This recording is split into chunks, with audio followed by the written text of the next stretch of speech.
श्री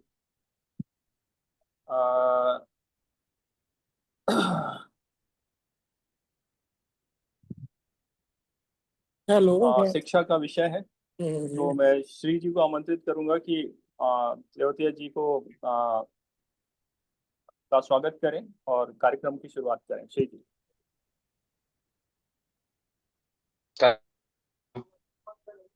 आदरणीय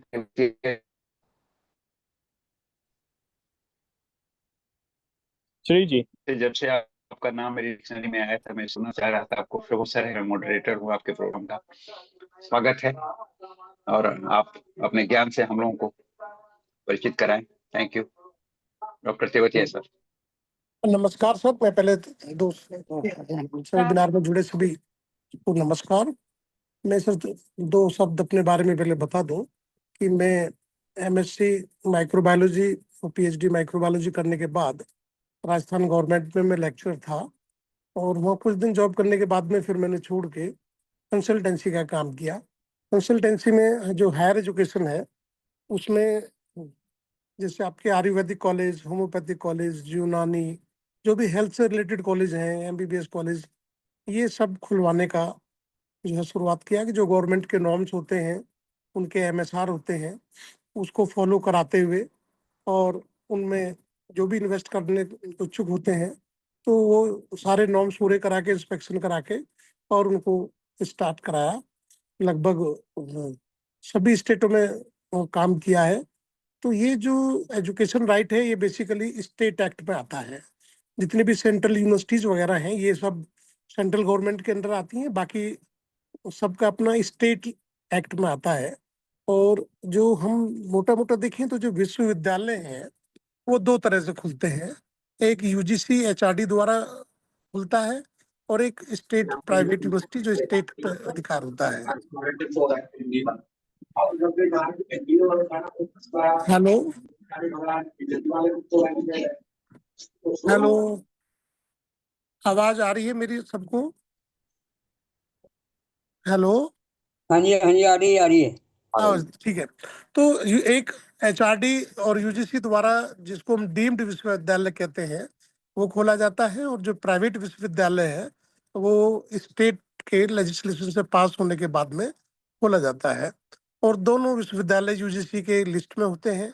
और उसके साथ में एक और बॉडी होती है, उसको AIU, association of Indian universities, और उसमें उसको जो है मेंबर बनना पड़ता है। तो जो भी वो डिग्री वगैरह देते हैं वो सब या तो यूजीसी की लिस्ट से और साथ में जो एसोसिएशन ऑफ इंडियन यूनिवर्सिटीज है उससे चेक होती है। तो विश्वविद्यालय कुछ स्पेसिफिक होते हैं। कोई विश्वविद्यालय जो आयुर्वेदिक विश्वविद्यालय गवर्नमेंट ने खोले हैं, कोई एग्रीकल्चर विश्वविद्यालय है, हमारे देहरादून में एक university of petroleum and energy है। तो वो एक स्पेसिफिक सब्जेक्ट को टारगेट करते हुए होते हैं, लेकिन ये जरूरी नहीं है कि वो केवल वहाँ तक सीमित रहें। यूनिवर्सिटी जो वर्ड है वो यूनिवर्स से बना है, जिसकी कोई बाउंड्री नहीं है। वो कोई भी डिग्री, कोई भी कोर्स शुरू कर सकता है, बशर्ते वो यूजीसी के नॉर्म्स को जो है मानता हो, यूजीसी के नॉर्म्स पे आधारित हो। चाहे वो मेडिकल का है, चाहे वो वेटनरी का है, कुछ भी उसको किया जा सकता है। और यूनिवर्सिटी को पावर है कि वो अपने सिलेबस बनाए, उसको बोर्ड ऑफ स्टडी से पास कराए, एग्जीक्यूटिव काउंसिल से पास कराए, और वो चाहे वो स्किल डेवलपमेंट के कोर्स हो, चाहे वो हेल्थ से रिलेटेड कोर्स हो, वो खुलते हैं। तो मेरा इसमें नए नए इनोवेटिव कोर्स बनाने में, उनको शुरुआत करने में, और बेसिकली जो इंडस्ट्री इंटीग्रेटेड कोर्स होते हैं, जो क्योंकि गवर्नमेंट के जॉब कम है, प्राइवेट में जॉब ज़्यादा है, तो चाहे वो फार्मेसी का कोर्स हो, चाहे वो टेक्सटाइल प्रिंटिंग का कोर्स हो, चाहे ये हेल्थ के को रिलेटेड कोर्स हो, पंचकर्मा है, नर्सिंग है, फार्मेसी है, तो इन कोर्सेज को हम विश्वविद्यालय में खुलवाते हैं, और खुलवाने के बाद में इंडस्ट्री से उसको इंटीग्रेट कराते हैं, और जिससे वो कैंडिडेट जो है उसको आराम से रोजगार गवर्नमेंट में भी और प्राइवेट में मिल जाए।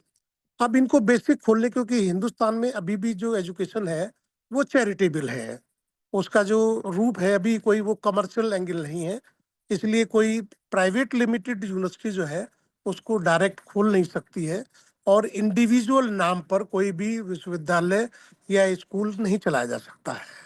उसके लिए आपको 1860 एक्ट में या तो सोसाइटी रजिस्टर्ड कराएंगे या ट्रस्ट रजिस्टर कराएंगे। और तीसरा जो अभी नया आया है वो है सेक्शन 8 में प्राइवेट लिमिटेड कंपनी बना के वो भी एजुकेशन के काम को शुरुआत कर सकती है।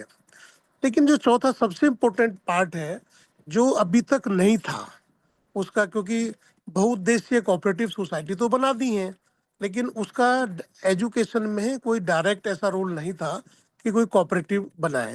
लेकिन सबसे पहले गुजरात में गवर्नमेंट ने ही कोऑपरेटिव में यूनिवर्सिटी बनाई है, जो सेंट्रल गवर्नमेंट ने ही वो यूनिवर्सिटी बनाई है। तो अब उन्होंने रास्ता खोल दिया है कि कोऑपरेटिव यूनिवर्सिटी जो है वो चाहे गुरुकुल हो, चाहे शिक्षा में कोई भी हो, चाहे प्राइवेट यूनिवर्सिटी हो, मेडिकल कॉलेज हो, वो सब कोऑपरेटिव के माध्यम से खोला जा सकता है। कोऑपरेटिव में सबसे बड़ा फायदा ये है कि ओनरशिप सिंगल नहीं होती है, और यदि उसमें कोई कलेक्शन होता है और कलेक्शन के बाद में एडमिशन या उसके बाद में कोई शेयर भी होता है प्रॉफिट का, वो भी जो उसके कोऑपरेटिव में मेंबर्स है उसको शेयर किया जा सकता है। ये कोऑपरेटिव में फायदा है। तो अभी तक कोऑपरेटिव में कोई भी विश्वविद्यालय प्राइवेट में नहीं है। हमारा प्रयास है, हम सोच रहे थे कि सबसे पहले गौ आधारित देसी काव के ऊपर, गौ माता के ऊपर एक विश्वविद्यालय बनाया जाए, और जिसमें वो कोऑपरेटिव के माध्यम से बने।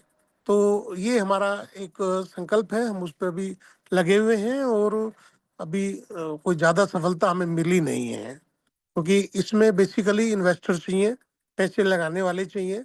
तो वो भी उतना हो नहीं पा रहा है, बस चर्चा होती है, लेकिन जो सॉलिड रूप है उसका जो है अभी नहीं आ पा रहा है। लेकिन हम उसके लिए अभी पीछे नहीं हटे हैं, हम प्रयासरत हैं कि कभी ना कभी ऐसा काम होगा कि एक देसी गाय के ऊपर उसमें पंचगव्य के कोर्स हों, वेटनरी के कोर्स हों, उसके ऊपर जितनी भी रिसर्च है पंचगव्य पे वो की जाए, और उसके आधार पे जो गौ से लिंक है, चाहे वो कैसे उसको समृद्धि में बदला जाए, कि जो मानते हैं कि भाई कम दूध देती है, लेकिन दूध से ज़्यादा उसके जो गोबर हैं और जो उसके गौमूत्र हैं वो प्रोडक्ट ऐसे हैं कि जो दूध से भी ज़्यादा महंगे हो सकते हैं। उनके ऊपर बहुत रिसर्च पेपर हैं, काफ़ी लोग बाग जर्मनी में, जापान में रिसर्च पेपर छप चुके हैं। तो उसके ऊपर भी काम किया जा सकता है। और उसी के साथ में, क्योंकि जितने भी यूनिवर्सिटीज ये आपकी गौशाला है वो पहाड़ पे हैं, उसका स्वरूप अलग है गाय का, और प्लेन पे है वो अलग है। तो ऐसी शिक्षा का जो है हम सोच रहे हैं कि अभी है नहीं। मतलब गौशाला है, उनमें कुछ लोग बाग इंडिविजुअल काम कर रहे हैं, ऐसा नहीं है कि नहीं कर रहे, लेकिन कोई ऐसी सॉलिड शिक्षा नहीं है जो कमर्शियल भी हो, स्पिरिचुअल भी हो, सारी चीज़ों से वो लिंक्ड करे। तो इस टाइप की शिक्षा हम कोई विश्वविद्यालय नहीं है। हम सोचते हैं कि ऐसा विश्वविद्यालय बने जो करे, और वो यदि कोऑपरेटिव में आता है तो वो और बेटर होगा। दूसरे रहा, जो लोअर एजुकेशन है वो गुरुकुल आधारित जो है यदि की जाती है तो वो बहुत बेटर होगी हमें, क्योंकि एकदम जो शिक्षा आ रही है, चाहे वो लॉर्ड मैकाले के आधार पे हो या किसी के भी आधार पे हो, हम उसको एकदम चेंज नहीं कर सकते हैं। एकदम चेंज करना आसान नहीं होता है। हम उसको मिक्स कर सकते हैं। मेरा मतलब मिक्स करने का मतलब है कि उसमें जो और सब्जेक्ट हैं, चाहे वो संस्कृत है, वेद है, और उसके साथ जो शिक्षा चल रही है उसके साथ उसको जोड़ा जा सकता है। जैसे मैथ है, मैथ के साथ वैदिक मैथ को जोड़ा जा सकता है।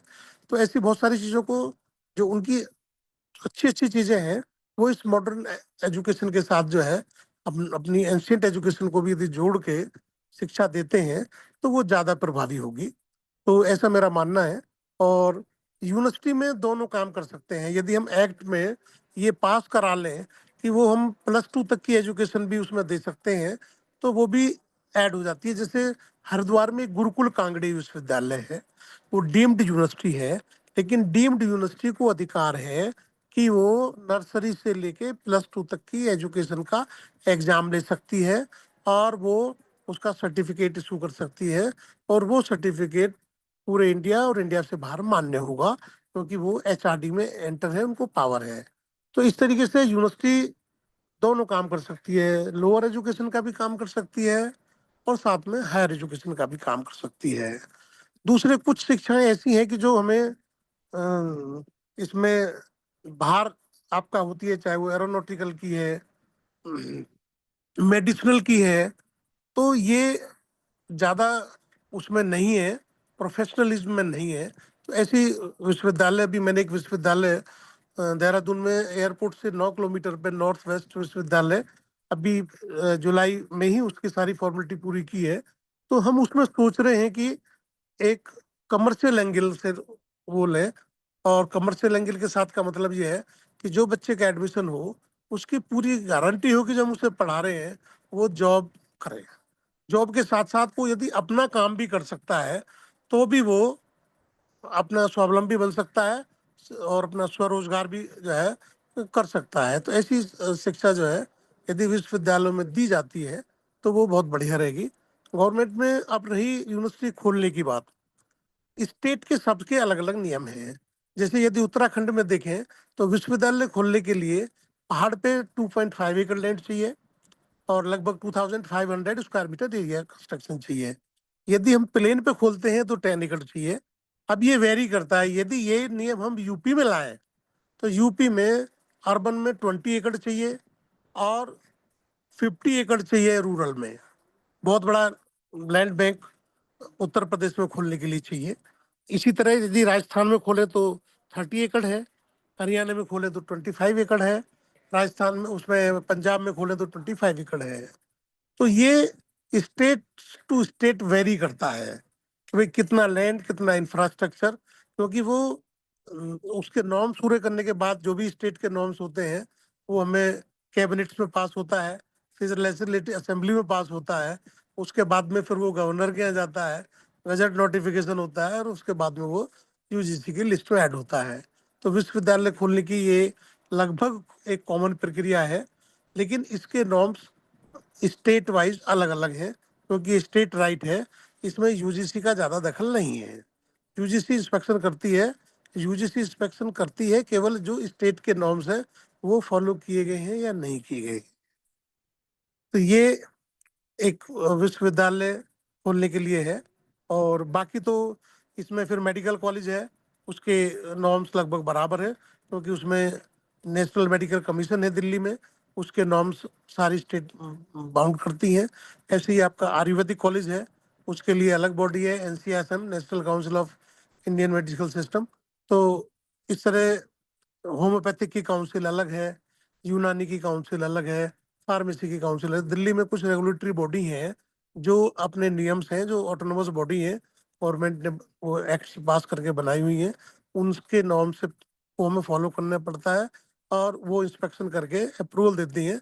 उसके बाद स्टेट जो है उसकी कार्रवाई करती है या हमें फिर एप्लीकेशन देती है।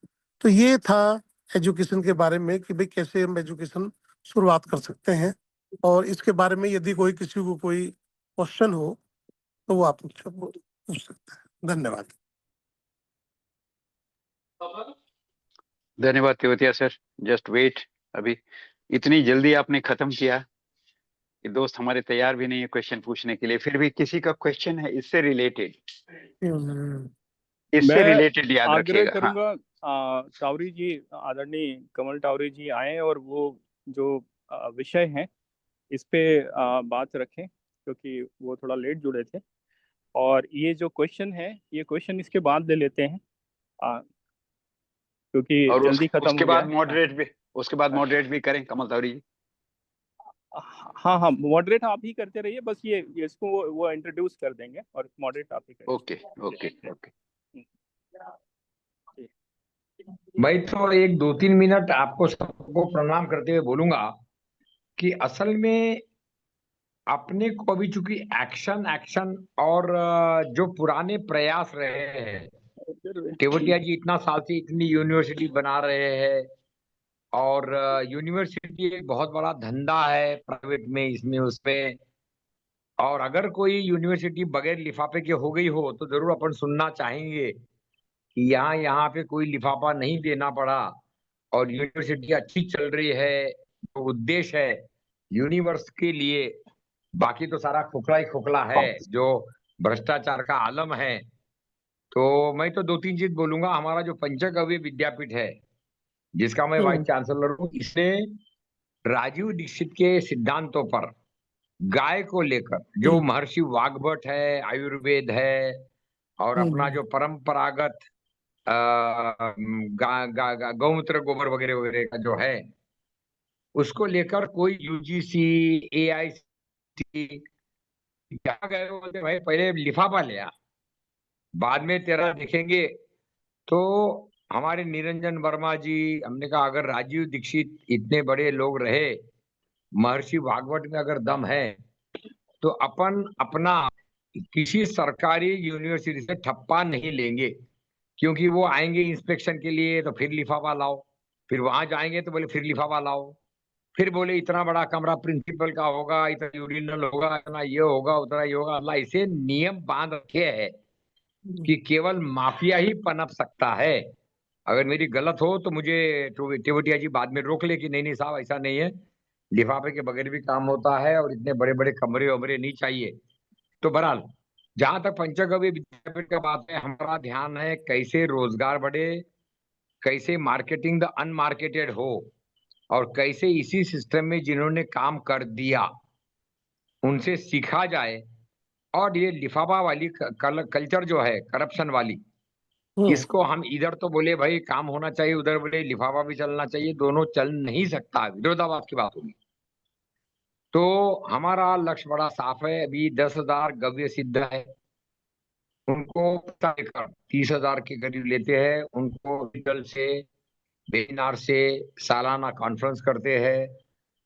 हो गया गाय गोबर पेड़ पानी से ये करते रहे हैं। जब से मैं उनके साथ जुड़ा, हमने कहा भाई इसको, और मुझे बोलते हुए बहुत गर्व है, ये जो जयपुर में कॉन्फ्रेंस हो रही है, इसमें जो आज की चुनौतियां हैं, बेरोजगारी वाली, भ्रष्टाचार वाली, कागज के पेट भरो वाली, जिससे फ्रस्ट्रेशन है बड़ा तगड़ा समाज में, और निराशा की किरण। हम सोच रहे थे बहुत सरलीकरण हो जाएगा, न्यू एजुकेशन पॉलिसी आ जाएगी, भ्रष्टाचार खत्म हो जाएगा, गंगा यमुना ठीक हो जाएगी, पेड़ों का कवर बढ़ जाएगा। सब कुछ हो गया। 11 साल मोदी जी के भारत सरकार में भी हो गए, बड़े बड़े कर्मवीर और ये कार्यक्रम किए। सेक्रेटरी बोल जा रहे साहब इतना काम, ग्रुप में काम कर रहे, ग्रुप में काम कर रहे। अब मैं पीछे मुड़ के जब देखता हूँ कि भैया निकला क्या, आपने ग्रुप में काम किया, आपने इतना 24 घंटा मेहनत किया। बहरहाल व्यवस्था महानिर्दयी है। तो ऐसी दिशा में ये जो अभिषेक जी, श्री जी और हम लोग सब जो प्रयास कर रहे हैं, ये लोगों का विश्वास कैसे बने, लोग खुद अपनी जिम्मेवारी कैसे ले, और जो चुनौतियां हैं प्रबंधन की, भ्रष्टाचार की, ट्रंप महाराज की, इधर चाइना की, पाकिस्तान की, बांग्लादेश की, अंदर की बाहर की, जमीन का हालत खराब हो रहा है, यूरिया यूरिया यूरिया यूरिया। तो मैं एक ही चीज बोल के अपनी बात खत्म करूंगा कि एक हमने पेपर भेजा हुआ है, ये हम्प वाली गाय दुनिया के कहाँ कहाँ पे है, पेपर सबको बांटा हुआ है। हमको खुशी है कि एक राकेश जी है, बिहार के है, पत्रकार है, उन्होंने उसे बड़ा अच्छा अखबारों में भेजा है। तो एक तो हुआ कि यूरिया का इंपोर्ट, दूसरा है जहां जहां पे हम्प की गाय है, अगर हम थोड़ा सा कंपार्टमेंट से हटकर होलिस्टिक की बात करते हैं, तो कल्चरल, सामाजिक, राजनीतिक, आर्थिक, ये सब जुड़े हुए, कोई अलग अलग नहीं है। वो तो सरकार ने डिपार्टमेंट अलग अलग बना दिए, तो हर एक डिपार्टमेंट ने अलग अलग अपना अपना टुकड़ा लेके अपनी लिफाफों की दुकान खोल दिया। अब वो उसको तोड़ना असंभव है। मोदी जी क्या, शायद 10 मोदी भी आ जाए, क्या 100 भी आ जाए तो भी नहीं टूटेगा वो। तो एक ही तरीका है, ग्राम स्वराज को मजबूत करे, जन आंदोलन की बात करे, सरकार से इजाजत लेने की कल्चर खत्म करे। और ये बीडीओ, सीडीओ, एडीओ, ग्राम विकास अधिकारी तब तक आएंगे जब तक ग्रांट, रिबेट, सब्सिडी रहेगी। तो गाय के माध्यम से हमारा जो प्रयास चल रहा है, जो पंचगव्य विद्यापीठ के साथ में हम लोग वहां कर रहे हैं, और जिसपे चर्चा चल रही है कि लोगों का स्वाभिमान, स्वावलंबन, स्वतंत्रता और स्वदेशी अगर बढ़ना है, तो इस पर कईयों ने बहुत काम किया है, और अभी भी है, जिंदा है वो संगठन, स्वदेशी मूवमेंट वगैरह आप सब जानते हैं, बतलाने की जरूरत नहीं है। लेकिन सब अपने अपने दायरे में बैठे, लिफाफा लिफाफा भ्रष्टाचार, अच्छा नेता है, अच्छा चीफ मिनिस्टर है, वो अच्छे के चक्कर में बैठे बैठे भ्रष्ट वही हो रहा है। उपाय क्या है? हम चाहेंगे जैसे तेवतिया जी जैसे लोग हैं, ये भाई अब ये जब तक उसमें रहेंगे तो लिफाफा की कल्चर खत्म होना मुश्किल है। क्या ऐसा हो सकता है कि ग्राम सभा को ये पावर दिया हुआ है, हम नौकरी के लिए तैयारी न करें? क्योंकि नौकरी की तैयारी की तो बोलेगा भाई डिग्री कहाँ है तुम्हारे पास, एआईसीटी का किधर है, वो यूनिवर्सिटी अप्रूव है क्या? और सरकार में आराम से बैठा हुआ आदमी, और मैं चूंकि लड़ता रहा हूँ कापाट में भी ट्रांसपोर्ट में भी, इसलिए मार भी खाया है। अतरौलिया की जगह में रोडवेज के ड्राइवर कंडक्टरों ने हमको पीट दिया, मैं और सेक्रेटरी थे, वो लंबी कहानी है। पॉइंट ये है कि परिवर्तन के दौर में अभी बहुत अच्छा टाइम है, वातावरण भी है, अमेरिका भी है, भारत सरकार भी उब गई है, लोग भी बहुत उब गए हैं, और ये 40% जो उत्तराखंड के निर्विरोध आए हैं, ये बहुत बड़ी खुशी की बात है। इसी तरह वो जिला परिषद की बहन जी भी जो आई है निर्विरोध, वो भी बहुत गर्व की बात है, 25-30 साल वाले आए हैं। मैंने उत्तराखंड में एक बॉबी पवार करके है, उसके चुनाव में मैं घुमा था पिछले बार, वो बॉबी पवार बिल्कुल जीत जाता अगर मोदी जी जाके आखिरी दिनों में उसका वो सपोर्ट नहीं करते। जो महारानी है वहां की, जो लड़ी महारानी तो बड़ी बदनाम है, उसको जनता से कोई मतलब नहीं, बाहर निकलती नहीं, महाराजा महाराजा अंदर वाले है सब लोग ये। तो बॉबी पवार का अभियान में 3-4 दिन घूमा चुपचाप, मैं बोला नहीं कहीं भी, केवल देखता रहा, ऑब्जर्वेशन, दृष्टा के रूप में। मैंने देखा उन लोगों को इतना विश्वास था उस आदमी पर, उन्होंने पैसा भी दिया, 5 से लेकर 5,000 रुपए तक लोगों ने उसको लिफाफे दिए हैं, मैं देखा, क्योंकि उसके पास तो अपना कोई साधन नहीं था। और उसने उत्तराखंड में ये जो पब्लिक सर्विस कमीशन है उसके भ्रष्टाचार को उजागर किया, वो जेल में गए। मुझे बड़ी खुशी हुई कि ये संघर्ष किया हुआ बंदा है बॉबी पवार। तो थोड़े से हार गया वो, लेकिन आज नहीं तो कल जब फिर से असेंबली के चुनाव होंगे और वो अगर अपना इज्जत बचाए रखता है और ये लिफाफा कल्चर और संघर्ष करने का छोड़ नहीं देता है, तो निश्चित रूप से बॉबी पवार का मैं तो कहूंगा ऊपरी वगैरह उसका केस स्टडी कीजिए, उसका क्या बैकग्राउंड है, कैसा उसने संघर्ष किया, कैसे उसने वो भ्रष्ट लोगों को जेल में भिजवाया, जेल में भिजवाया साहब, अकेले लड़ा है। फिर टीम बनी, युवा लोग आए, इंजीनियर लोग जुड़े, तो एक केस स्टडी है। तो मेरा सबसे अनुरोध होगा कि भाई साहब ने अभी शिक्षा वाला बताया, हमारा पंचगव्य का भी अगर कोई केस स्टडी करना चाहे तो अगर वो प्रश्नावली बना दे तो सारा हम उसमें देंगे, क्योंकि आशा को सतत गति मिलना बहुत जरूरी है। नए नए नए नए नए नए लोग आएंगे, नए प्रश्न उठेंगे, नए विकल्प आएंगे, और हम लोगों की पीढ़ी को जो समझ में आया हमने किया, अच्छा किया बुरा किया वो किया, लेकिन जो नई पीढ़ी है, विशेषकर जो 30-40 वाली है, इसमें महिलाएं भी है, पढ़ी लिखी है, 45 साल में बच्चे बच्चे हो जाते हैं, जिम्मेवारी खत्म हो जाती है, ये वर्ग को कैसे अपन इसमें जोड़े, जिससे उनको शुभ लाभ भी हो, कंसल्टेंसी भी बने। और मैं अंत में अपनी बात करूंगा, मैं जो देख रहा हूं तो मुझे बहुत एक तरंग नजर आ रही है, विकल्प की तलाश। अच्छा, ये सदैव रही है, कोई नई बात नहीं है, मगर इस वक्त चूंकि सारे विश्वास खो चुके हैं, अफसर भी, नेता भी, जुडिशियरी भी, वकील भी, डॉक्टर भी, पॉलिटिकल स्ट्रक्चर भी, तो इस वक्त अगर अच्छे लोग आगे आए जिनका ट्रैक रिकॉर्ड है, नियत साफ है, और प्रश्न दिमाग में न रहे, मैं अभी उसमें टाइम नहीं है, लेकिन मैं कहूंगा अगर थोड़ा भी किसी को कोई दिमाग में है तो उसका सबसे पहले होगा क्लैरिफिकेशन, क्लैरिटी के लिए, क्योंकि क्लैरिटी नहीं होगी तो ब्रेविटी नहीं आएगी, और ब्रेविटी नहीं आएगी तो इफिशिएंसी जाने का सवाल ही नहीं, फिर कभी इधर कभी उधर कभी उधर कभी उधर कभी, फिर अल्टीमेटली आएगा लंबा भाषण, जो आजकल कोई सुनना नहीं चाहता। लंबा भाषण की बात करो, मुझे बता रहा था कोई कि यूरोप वगैरह में अब जो सिस्टम हो गई है उसमें अभी प्रोफेसर भाषण कम देते हैं, वो अपना 5-7 मिनट, क्योंकि हर एक के पास में मोबाइल है, हर एक के पास हर एक का उत्तर अवेलेबल है, वैसे तो प्रोफेसर की जरूरत भी नहीं है अभी जब सभी मिल रहा है आपको, लेकिन फिर भी वो डायलॉग से ही बात करते हैं, सवाल करो और अपने लिए उसमें एक्शन प्लान डालो। तो प्रोफेसर एक तो रिलेवेंट हो गए, और जो इरेलेवेंट हो गए, जो रेलेवेंट रहना चाहते हैं वो उनके साथ काम करते हैं कम समय में, एक्शन की बात करो। अब आर्टिफिशियल इंटेलिजेंस के साथ तो पता नहीं दुनिया कहाँ के कहाँ जाएगी। तो सारी स्ट्रक्चर, सिस्टम स्ट्रक्चर में वो लग गया है, सेंध लग गया है, कोड लग गया है। मैं आप सबसे अनुरोध करूंगा कि कृपा करके अपने पास पेड़ों के एक्सपर्ट आए, पानी के एक्सपर्ट आए, दूध के एक्सपर्ट आए, एजुकेशन के एक्सपर्ट आए, मोबिलाइजेशन के आए, फंडिंग वाले आए, हर तरह के एक्सपर्ट आ चुके हैं पिछले 3 महीने में। अब वो एक्सपर्ट को लेकर, ब्लॉक को लेकर कैसे उसको बिजनेस मॉडल में डाले कोऑपरेटिव के साथ, ये चुनौती है। और उस चुनौती का पहला उत्तर है, जिन्होंने बगैर इसके कर दिया है काम, उनसे सीखे। वो हमारे धर्मराज जी ने वो किताब भेज दिया है अपवादियों का, और भी 3-4 किताबें हैं। अंत में मेरा अनुरोध है, हम लोग भाग 2 बनाना चाहते हैं। श्री जी से अनुरोध है कि वो अपने फादर की किताब अपन ने पढ़ के चर्चा कर लिया था, अगर उन्होंने विश्व गुरु की रणनीति वाला भी देख लिया है, तो हम चाहते हैं उन्हीं प्रश्नों को लेकर चर्चा का स्तर और आगे बढ़ाए। शिक्षा अगर है तो हम कब तक मेघालय को गाली देते रहेंगे?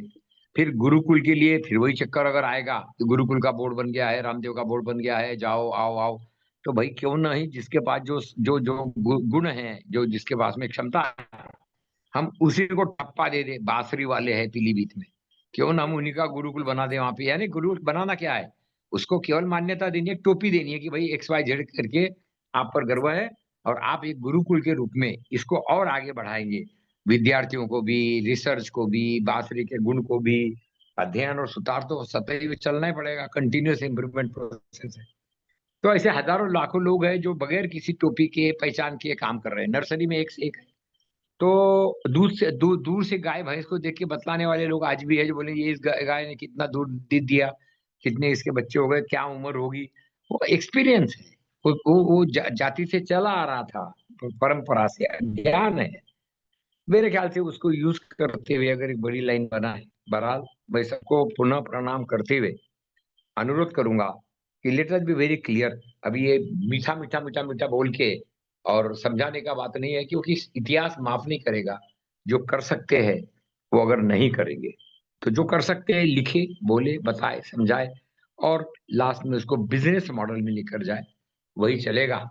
तो बहुत बहुत धन्यवाद। मेरा अनुरोध है श्री जी से कि इसको चलाते रहे।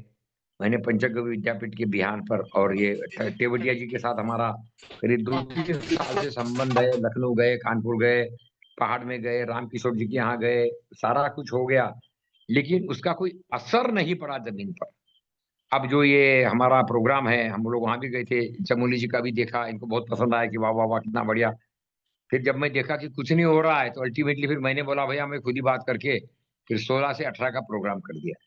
हमारा सबसे अनुरोध है कि आपकी जो भी पहचान हो, तेवतिया जी की बहुत यूनिवर्सिटीज है, काफी अच्छी अच्छी इनकी पहचान है, पूरा UGC में, IIT में, जितने भी संगठन है भारत सरकार के जो ठप्पा देते हैं, तो मेरा अनुरोध होगा अगर इस प्रोग्राम में बुलाए। और 3,000 रुपया चार्ज इसीलिए रखा है कि भाई फुकट की कदर नहीं होती है। कौन पैसा देगा फुकट का? क्यों खिलाए कोई किसी को फुकट में? कब तक खिलाए? तो मेरा अनुरोध ये है, आइए मिलकर थोड़ा करें, जिससे हमारे पीढ़ी वाले, कभी आने वाले बच्चे पढ़े, पूछे कि दादाजी आपने क्या किया। तो हमने जो किया उसका हिसाब दे दी। बाकी तो अपवाद है, अपवादों को मंच मिले। बहुत बहुत शुभकामनाएं, सबको प्रणाम, नमस्ते। धन्यवाद भाई कमलाराम जी। गोपाल प्रसाद जी, आपने काफी देर से हाथ उठाया हुआ है।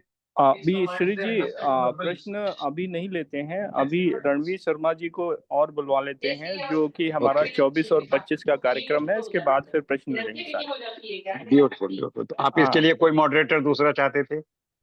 नहीं नहीं, मॉडरेटर नहीं, मॉडरेटर आप ही हैं, लेकिन मैं बस केवल ये बता रहा हूँ। उसमें विषय मैंने लिख के भेजे थे, विषय लिख के भेजे वो थे, देखा था मैंने।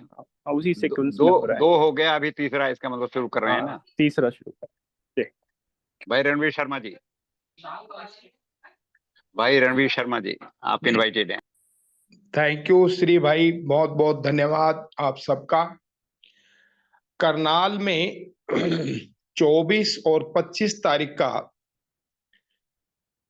ग्राम स्वराज व वार्ड स्वराज के ऊपर एक प्रशिक्षण कार्यक्रम, ट्रेनिंग प्रोग्राम चलाया जा रहा है, और उसमें हम जितने भी हमारे सहभागी भाई हैं जो भी ग्राम स्वराज की अवधारणा को अपनाना चाहते हैं, सीखना चाहते हैं या उसके बारे में कुछ बताना चाहते हैं, उन सभी का बहुत जोरदार स्वागत है।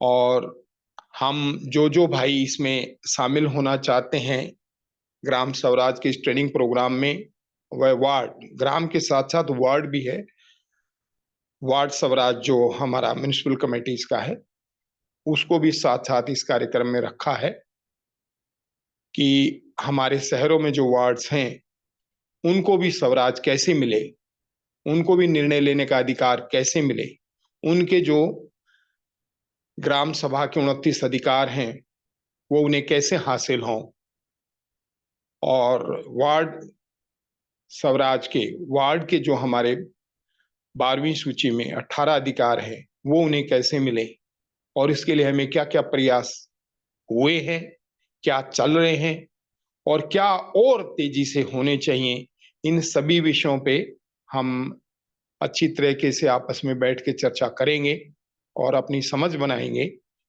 कि भी हम इस कार्यक्रम को बहुत तेजी से आगे बढ़ाएं और सभी अपने जीवन का एक ऐसा जरूरी मकसद लें, जैसा भी टावरी जी कह रहे थे कि जहां हमें एक आशा की किरण बहुत जोरदार तरीके से दिखाई दे रही है कि अगर हम इस ग्राम स्वराज व वार्ड स्वराज की कार्यक्रम को अच्छी तरह से ध्यान से समझ लेते हैं या समझा देते हैं, दोनों ही बात है, समझ लेना भी और समझा देना भी, दोनों ही बहुत जरूरी बात है।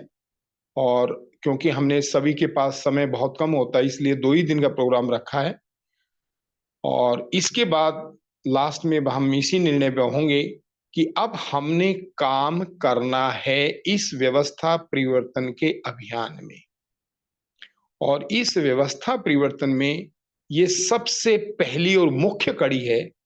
अगर हम यहाँ पे धीरे धीरे लोगों का विचार, जो अभिषेक भाई आमतौर पे बोलते हैं कि उनका जो सोच विचार है उसको बदल, मतलब काफी लोग तंग हैं और बदलने के लिए तैयार बैठे हैं, बशर्ते हम एक बार इस ट्रेनिंग प्रोग्राम के द्वारा समझ बनाएं और उस समझ को आगे बढ़ाते हुए लोगों की जो सोच है, जो उनका विचार दिमाग में बना हुआ है, चाहे वो करप्शन का हो, चाहे वो जाति पाति का हो, चाहे वो मतलब आपसी द्वेष का हो, ये सारे जितने भी समस्याएं हैं, इन समस्याओं का समाधान हम इस ट्रेनिंग प्रोग्राम में आप लोगों को देना चाहते हैं कि जो भी आप समस्या है, जो भी जिस विषय पे काम कर रहा है, अगर ध्यान से अपने संविधान को पढ़ेंगे और पढ़ाएंगे तो उसमें आपको, मतलब बहुत बड़ी एक कमेटी ने ये सारी चीज तैयार की थी सारे देश में घूम करके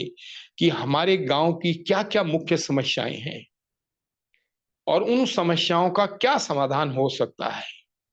इसी तरह उन्होंने शहरों में गए, शहरों में जा करके उन सारी समस्याओं को देखा, हर गली कूचे में वो गए और उन्होंने पूरे 5 साल लगाए इस समस्याओं के समाधान को ढूंढने के लिए। बड़ी मेहनत हुई और हमें नहीं समझ में आ रहा कि किस तरीके से ये संविधान संशोधन 73वां जो ग्राम सभा के बारे में है, 74वां जो वार्ड सभा के बारे में है, वो मतलब सर्वसम्मति से पास हुआ, बहुत बड़ी बात है।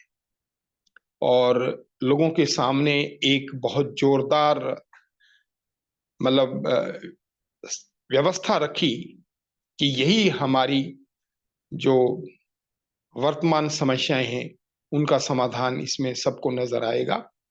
तो मैं आशा करता हूं और चाहूंगा कि बाकी सब डिटेल में हम उन 2 दिनों में पूरी सुबह से लेके 9 बजे से लेके शाम को 6 बजे तक इसी पे चर्चा करेंगे और अपनी समझ बनाएंगे, जिससे कि आने वाली पीढ़ियों को हम एक अच्छा भविष्य हर चीज में दे, चाहे वो शिक्षा हो, चाहे स्वास्थ्य हो, चाहे हमारा बिजली हो, पानी हो, सड़क हो, विकास हो, मतलब हर चीज के अंदर उन समस्याओं का समाधान आपको जरूर नजर आएगा।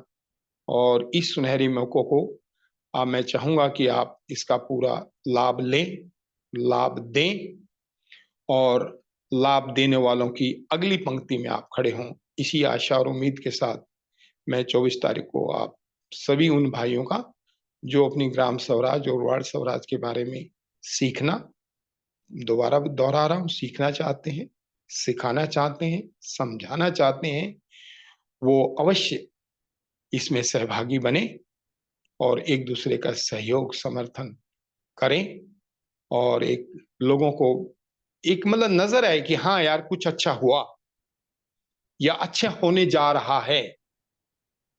लेकिन वो धरातल पे हमने उतारना है। ये कसम खा के हम 24-25 को चलेंगे कि अब हमने इसे उतारना है, चाहे वो जो जहां है। अगर गांव में रहता है तो गांव में करे, वार्ड में रहता है, क्योंकि हर आदमी जहां पैदा हुआ है या तो वो वार्ड में पैदा हुआ है, शहर की किसी गली में, मोहल्ले में, या किसी गांव में पैदा हुआ है। तो जहां वो पैदा हुआ है उस मिट्टी का कर्ज है, वहां पैदा हुए माँ बाप का कर्ज है, जैसा हमारी सभ्यता में बताया गया है। तो उस कर्ज का उतारने की एक कसम ले कि हाँ यार मुझे इस मिट्टी का बहुत बड़ा कर्ज है, मेरे माँ बाप का बहुत बड़ा कर्ज है, मेरी समाज का बहुत बड़ा कर्ज है, और मेरी कमिटमेंट है कि मेरी इस शरीर की उपयोगिता मतलब किस तरीके से हमारे आने वाली पीढ़ियों को हो सके और एक समाज नियंत्रित व्यवस्था बन सके। ऐसा मतलब हम प्रैक्टिकल, मतलब हवाबाजी नहीं, प्रैक्टिकल एक सपना लेकर के, ड्रीम लेकर के हम इस प्रोग्राम को कर रहे हैं। और मैं फिर एक बार आप सबसे हम्बल रिक्वेस्ट, निवेदन कर रहा हूं कि आप जरूर इसके सहभागी बने। आपको बहुत ही अच्छा लगेगा और इतना अच्छा लगेगा कि आप इतने वो होगी कि यस, हम कहीं सही जगह पे आए हैं, सही जगह हमने सीखा है, और एक उनके अंदर ऐसी क्रांति की ताकत आएगी कि अब हम करेंगे यार, ये बहुत हो गया, बस लास्ट वर्ड इज बस, बहुत हो गया, अब हमने कुछ करके दिखाना है। अभिषेक भाई आपने टाइम दिया, बहुत बहुत धन्यवाद, नमस्कार। धन्यवाद रणवीर शर्मा भाई।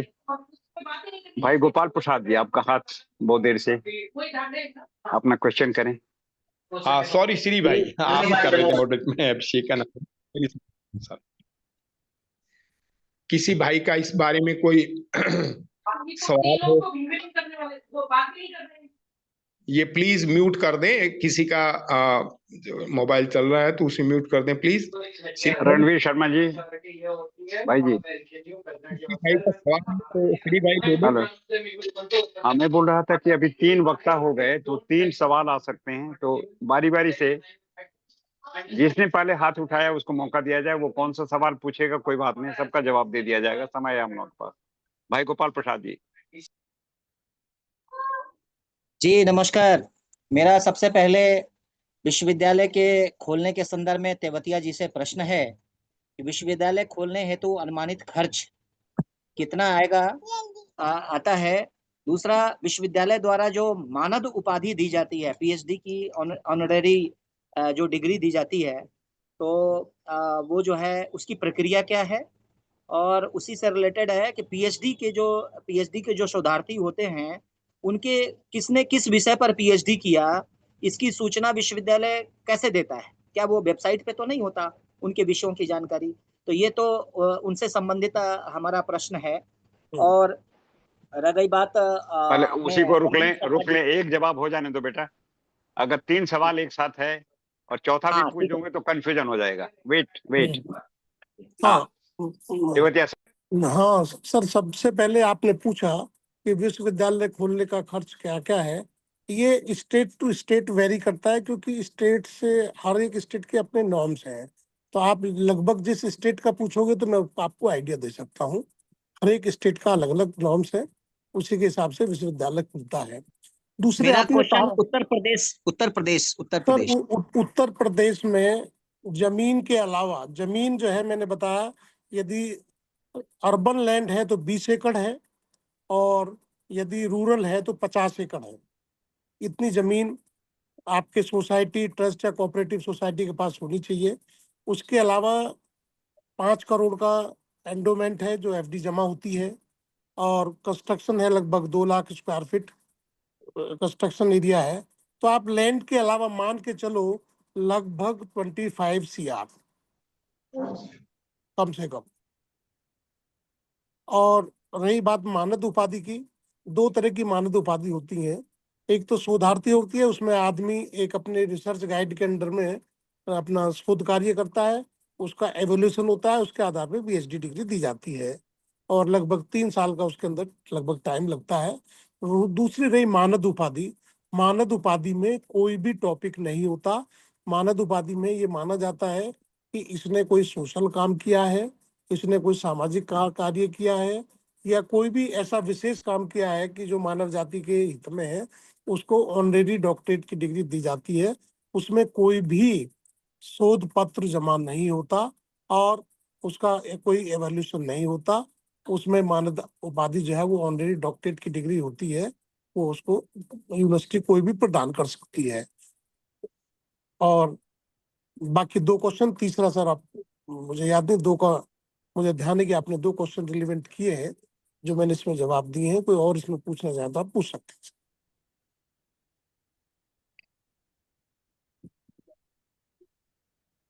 और सर यदि इससे कोई रिलेवेंट आपको कोई और क्रॉस क्वेश्चन मेरा मेरा तीसरा क्वेश्चन ये था कि पीएचडी के विषयों की सूचना वेबसाइट पर होती है या नहीं? जो शोध गंगा के नाम से आप जाओगे तो यूजीसी में एक शोध गंगा है, उसमें सारी थीसिस जो है वो टॉपिक वाइज आप उसमें सर्च कर सकते हैं। शोध गंगा पे में पीएचडी की थीसिस जो होती है उसको अपलोड किया जाता है। हर यूनिवर्सिटी, चाहे वो प्राइवेट यूनिवर्सिटी है चाहे गवर्नमेंट यूनिवर्सिटी है, वो शोध गंगा पे उसको अपलोड करते हैं। वहां से आप उसको जो है पूरी थीसिस आप उसको चेक कर सकते हैं। भाई प्रेमानंद जी, आपका सवाल। हमारा सवाल भाई बड़े भ्राता श्री रणवीर शर्मा जी से है कि अभी हमारे कानपुर गौशाला सोसाइटी का आज पेपर में निकला है कि उत्तर प्रदेश सरकार ने 165 हेक्टेयर जमीन ले ली है। कानपुर गौशाला सोसाइटी एक संस्था है जिसकी जमीन बंगालियों को सन 73 में दी गई थी इंदिरा जी के द्वारा। पहले गलती उन्होंने की, जो कोऑपरेटिव सोसाइटी की जमीन को उन्होंने दे दिया बंगालियों को बसने के लिए। उसके बाद वही पुनरावृत्ति उत्तर प्रदेश सरकार, एक एसडीएम साहब ने उसका आदेश जारी किया है, कल पेपर में आया था। तो क्या ये सही है? इस पर हम तो विरोधी हैं उसके, तो हम इस पर संघर्ष भी करेंगे। 165 हेक्टेयर जमीन कोई थोड़ी जमीन नहीं होती है। हमारा गौवंश कहाँ जाएगा, हमारा गौवंश क्या खाएगा, इसके विषय में कुछ मार्गदर्शन करें भाई रणवीर शर्मा जी। प्रेमानंद भाई जी को सादर नमस्कार। आपका सवाल बड़ा वाजिब है। प्रेमानंद भाई, ये जगह किसी गांव की है या शहर की है? मैं एक सवाल पहले आपसे कर लूं। पहले गांव था, 135 साल पुरानी गौशाला है, अब वो शहर में आ गई है। राइट, तो शहर में ये किसी न किसी वार्ड में होगी प्रेमानंद भाई, शहर के किसी न किसी वार्ड में होगी। और वार्ड जो कमेटी कई वार्डों में है, हाँ, 7,000 एकड़ जमीन है जो कि कई वार्डों में है और कई ग्राम सभाओं में है। मैं उसी की बात कर रहा हूं। देखो, आपको थोड़ी सी मेहनत करनी पड़ेगी। ये जो एसडीएम ने आदेश निकाला लैंड एक्विजिशन एक्ट के तहत, तो आपने जितने भी वार्डों में ये जगह है, 5,000 जितनी भी है, उन सभी वार्डों के पार्षदों से मिलना पड़ेगा, वहां के लोगों से मिलना पड़ेगा और वार्ड सभाओं की मीटिंग कॉल करनी पड़ेगी। और उन मीटिंगों में आपको एक रेजुलेशन पास करना पड़ेगा और वो रेजुलेशन पास करने के बाद जो वहां का मेयर है, आपकी कमेटी नहीं, सॉरी, अब तो वहां निगम होगा, कानपुर की जगह है, तो उस निगम के मेयर में और वहां का जो डीएम है, डिप्टी कमिश्नर, उनके उसमें ये संज्ञान लाते हुए कि हम अपनी जमीन गौशालाओं की किसी भी सूरत में एक्वायर नहीं करने देना चाहते, और उसके लिए आप न्यायालय में भी जा सकते हैं, प्लस आप सीधा डीएम को और इनको मेयर के थ्रू जा करके उनको ये बात अपने रेजुलेशन की बता सकते हैं। अभी अभी रिसेंटली एक ग्राम सभा ने ऑर्डर पास किया है, ग्राम सभा ने, उसी तरह ये वार्ड सभाएं हैं, उन्होंने ऑर्डर पास किया कि एक लेडीज को पुलिस ने प्रताड़ित किया और वो उस शर्म और लिहाज से, लज्जा से उसने सुसाइड कर लिया। और ग्राम सभा ने ऑर्डर पास किया कि 25 लाख का जुर्माना प्रशासन के ऊपर कर दिया। और सारे प्रशासन में यह हड़कंप मचा कि वो एक कानूनी लीगल ऑर्डर है और उसको हर हालत से अब प्रशासन को भुगतना पड़ेगा। तो ये है ग्राम सभा की पावर, वार्ड सभा की पावर, लेकिन इसमें 2/3 बहुमत होना बहुत जरूरी है। जब रेजोल्यूशन पास हो, अगर सर्वसम्मति से हो जाए तो नथिंग लाइक दैट। मैंने बार बार बताया है कि वार्ड सभा और ग्राम सभा जो 73-74 अमेंडमेंट है, वो ग्राम सभा वार्ड सभा को इम्पावर करता है निचले सत्र के ऊपर, निचले सत्र के ऊपर पार्लियामेंट ऑफ द पीपल, कि जैसे संसद के पास कानून बनाने की पावर है वैसी ही कानून बनाने की पावर है। लेकिन राज्य सरकारों ने इसमें अपना एक अधिकार जताया गया, क्योंकि पंचायती राज व्यवस्थाएं जो है ग्राम सभा और वार्ड सभा की, वो राज्य सरकारों के अंडर है। उन्होंने अपने नए एक्ट लागू करके इस व्यवस्था को चकनाचूर कर दिया है। इसलिए, लेकिन हमारे पास जो भारत सरकार का संशोधन है 73वां और 74वां संशोधन है, और उसका जो कॉन्स्टिट्यूशनल है वो आपके साथ खड़ा है। इसलिए ग्राम सभा के आदेश के बाद वहां हड़कंप मचा। अगर वार्ड सभा भी यह आदेश कर सकती है जमीन के बारे में, तो हर हालत से सरकार को झुकना पड़ेगा, नहीं तो हम आपकी कानूनी भी और सामाजिक मदद करने को तैयार हैं। जब आपको जरूरत हो हमें बताइएगा, हम इस लड़ाई को लड़ेंगे और आपका साथ देंगे और आगे भी बढ़ेंगे। धन्यवाद। बहुत बहुत धन्यवाद आपका। आप हिम्मत बढ़ाते हैं हमारी, और हम आगे चल के ये आपके बताए हुए सारे कार्य को करेंगे। Thank you. Brigadier Rajaram Yadav sir, brigadier Rajaram Yadav sir, अपने सवाल। सर नमस्कार सभी को। मेरा छोटा सा क्लैरिफिकेशन ये था यूएस देवदिया जी से। हम पहले भी कामधेनु यूनिवर्सिटी है, ये पंचगव्य भी है, और इस तरह कुछ और भी खोलने की प्लान कर रहे हैं। तो इनमें कोई ऐसी सेंट्रल बॉडी जैसे यूजीसी है या स्टेट गवर्नमेंट का अपना कुछ है, वो कंट्रोल करे सबको, इनको यूनिफॉर्मिटी और इस तरह का कि जो चीजें ठीक रहे, जो सच्चाई है वो रहे, और जो बिल्कुल फैक्ट है वो सामने आए, नहीं कि जो अपनी मर्जी से इधर का भी उधर का भी बनाकर फिर वो एक ऐसी तरह के फैले। उसके लिए क्या कोई ऐसा सेंट्रल बॉडी है या क्या है?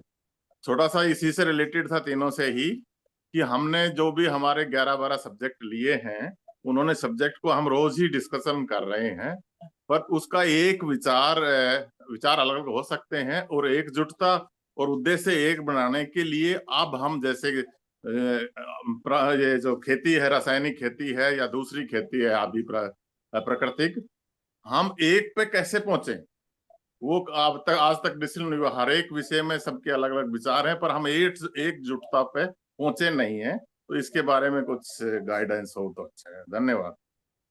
नमस्कार सर, ब्रिगेडियर साहब, आपने बहुत अच्छा क्वेश्चन किया। देखो, हम कुछ भी हो, हम सब कॉन्स्टिट्यूशन से बाइंड है।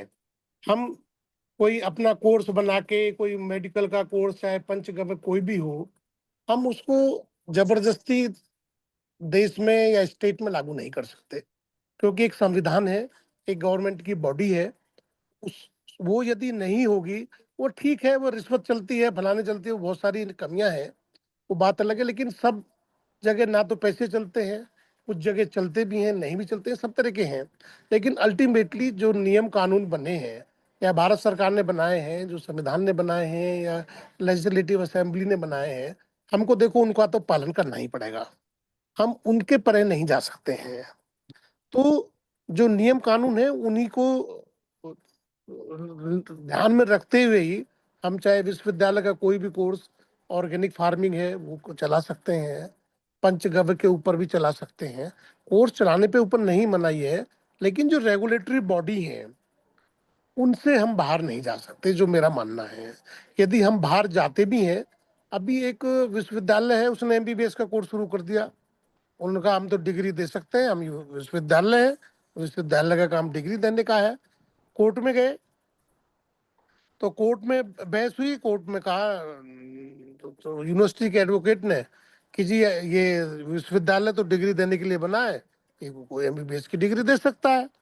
तो उन्होंने कहा कि नहीं, ये दिल्ली की रेगुलेटरी बॉडी है, ये मेडिकल काउंसिल है, इसके बिना आप नहीं दे सकते हैं। उनसे पूछा कि जो लोग बाग वहाँ से आते हैं, यूक्रेन से करके या बाहर से करके आते हैं, उन्हें आप कैसे मान लेते हो डॉक्टर? उन्होंने कहा जी उनका एक टेस्ट होता है, उस टेस्ट को जो है पास करते हैं तो मानते हैं। तो विश्वविद्यालय वाले कहने लगे कि हमारे बच्चों का भी टेस्ट ले लो, लेकिन अल्टीमेटली कोर्ट ने फिर भी उसको रिलीफ नहीं दिया।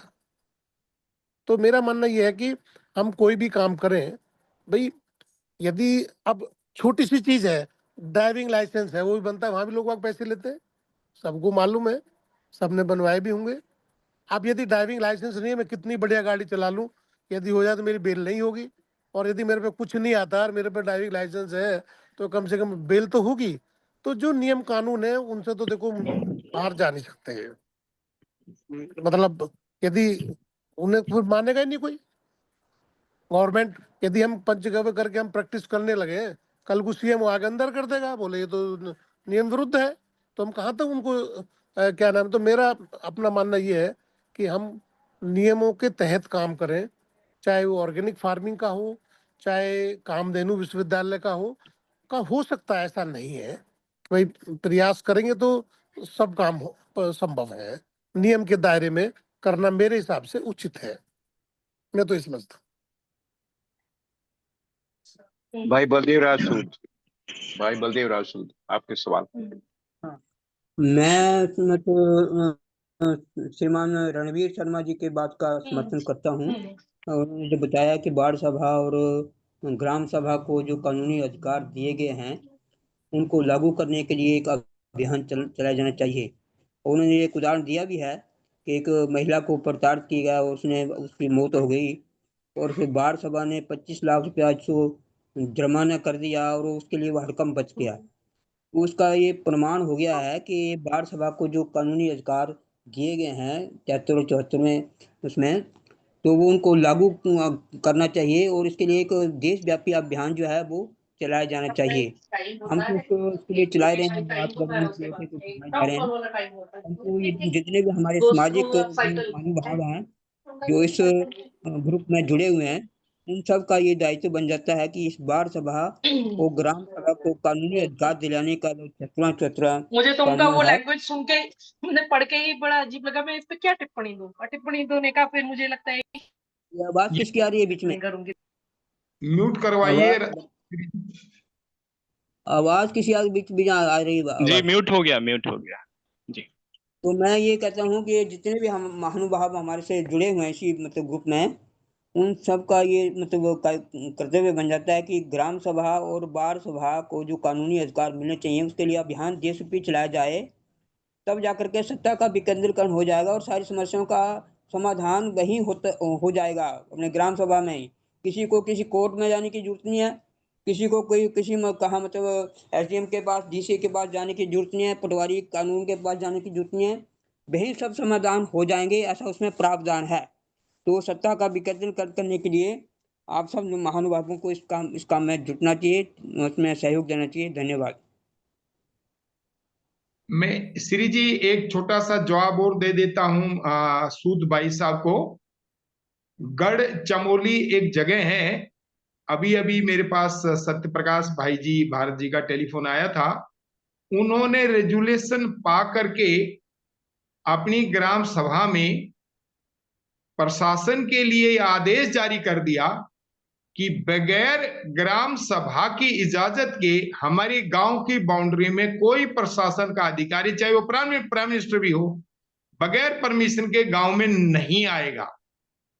इस पे सभी लोग ध्यान दें, ये बहुत बड़ी पावर है। एक बार समझ जाएं कि निर्णय लेने की पावर संवैधानिक है। और संविधान में दी हुई है। कोई लेजिस्लेचर, मेरे पांडे भाई हैं, वो आमतौर पे ये पूछते हैं कि जो स्टेट लेजिस्लेचर वो इसमें रोड़ा अटकाती है, उसका काम ही रोड़ा अटकाना है कि जिससे कि उनकी पावर कम ना हो। इसलिए जो संविधान है वो, और संविधान सर्वप्रिय है, और जो 73 अमेंडमेंट हुआ है वो पार्लियामेंट ने किया है। पार्लियामेंट का जो पास किया हुआ अमेंडमेंट है वो स्टेट गवर्नमेंट के ऊपर है। उसमें क्लियर कट लिखा हुआ है कि स्टेट गवर्नमेंट में अथराइज ग्राम सभा और वार्ड सभा फॉर सेल्फ इंस्टीट्यूशन, कि अपनी स्वयं की सरकार बनाने का पावर उसे देना ही पड़ेगा। अगर नहीं देती है तो उसकी गलती है, और उसके ऊपर ओवर रूल करता है हमारा 73 अमेंडमेंट और 74 अमेंडमेंट। बाकी डिटेल में फिर 24-25 तारीख को और डिटेल बताएंगे। बहुत बहुत धन्यवाद।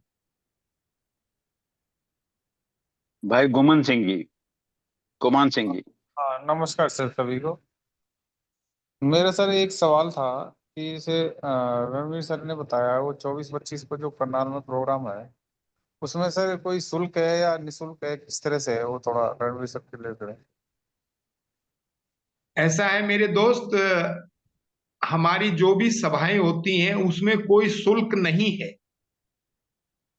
लेकिन आपस में हम कोऑपरेशन से और कोऑर्डिनेशन से वो सारा काम करते हैं कि भी जो भी वहां खर्चा होता है वो सबको बता दिया जाता है कि जो भी उसमें सहभागी बनना चाहता है उसका भी धन्यवाद, जो नहीं बनना चाहता है उसका भी धन्यवाद। लेकिन जो ट्रेनिंग प्रोग्राम है उसको वो समझ ले और उसको अपने गांव में, अपने वार्ड में, अपने ब्लॉक में लागू करा दे, तो वही उसकी सबसे बड़ी दक्षिणा है। बहुत बहुत धन्यवाद। धन्यवाद सर, बहुत बहुत धन्यवाद। भाई योगेंद्र यादव जी। जी मेरा तो अनुरोध रेवतिया जी और कमलानंद जी से था। ये जो विश्वविद्यालय, पंचगव्य विश्वविद्यालय या कामधेनु जो भी कर रहे हैं, तो इनमें कौन कौन से कोर्स चल रहे हैं और इनकी अप्रूविंग अथॉरिटी कौन है? जैसे यूजीसी है, एआईसीटी है, कहाँ से ये अप्रूवल मिलती है? दूसरा सवाल, दोनों ही विश्वविद्यालयों में कितने कितने स्टूडेंट हैं और कितनी फैकल्टी, प्रोफेसर्स, टीचिंग रोटी और फैकल्टी? है या एक रोटी और है तो दे दो। पानी दे दो थोड़ा। कमलानंद जी हो तो बहुत अच्छी बात है, नहीं तो तेवतिया जी अगर सहयोग करे तो वो हमें बता सकते हैं। सर ऐसा है, अभी कोई ऐसा विश्वविद्यालय नहीं बनाया गया है जो कामधेनु या पंचगव्य के आधारित हो, और वो इनको रिकॉग्नाइज करने के लिए दो ही नियम होते हैं। एक यूजीसी से होता है, एचआरडी से हम बनाते हैं, जिसको हम डीम्ड कहते हैं, डीम्ड विश्वविद्यालय कहते उल्टा हैं। था नहीं करके मैंने उधर रखा था। तो जो डीम्ड विश्वविद्यालय है उसके स्टेट से एनओसी ली जाती है, और ये भरी है में फिर जो है वो डीम्ड यूनिवर्सिटी हम एचआरडी से अप्लाई करते हैं, वहां से इंस्पेक्शन होता है और वो सेंट्रल गवर्नमेंट से बनती है। लेकिन दूसरी तरफ जो प्राइवेट विश्वविद्यालय है वो स्टेट लेजिस्लेशन से पास होता है, और स्टेट लेजिस्लेशन से पास होने के बाद में वो अस्तित्व में आता है और वो यूजीसी की लिस्ट में ऐड हो जाता है। तो इस तरीके से प्राइवेट विश्वविद्यालय बनता है, और डीम्ड विश्वविद्यालय है जो सेंट्रल या एचआरडी मिनिस्ट्री से जो है उसका फॉर्मेशन होता है। तो अभी ये जो कामधेनु और पंचगव्य है, ये कहीं अभी किसी रिकॉग्नाइज्ड विश्वविद्यालय में ये कोर्स संचालित नहीं हो रहे हैं, इसलिए इनको सोचा जा रहा है कि इनको भी मान्यता प्राप्त करने के बाद में ये एआईसीटी में टेक्निकल कोर्स आते हैं, तो ये टेक्निकल कोर्स में नहीं आएंगे।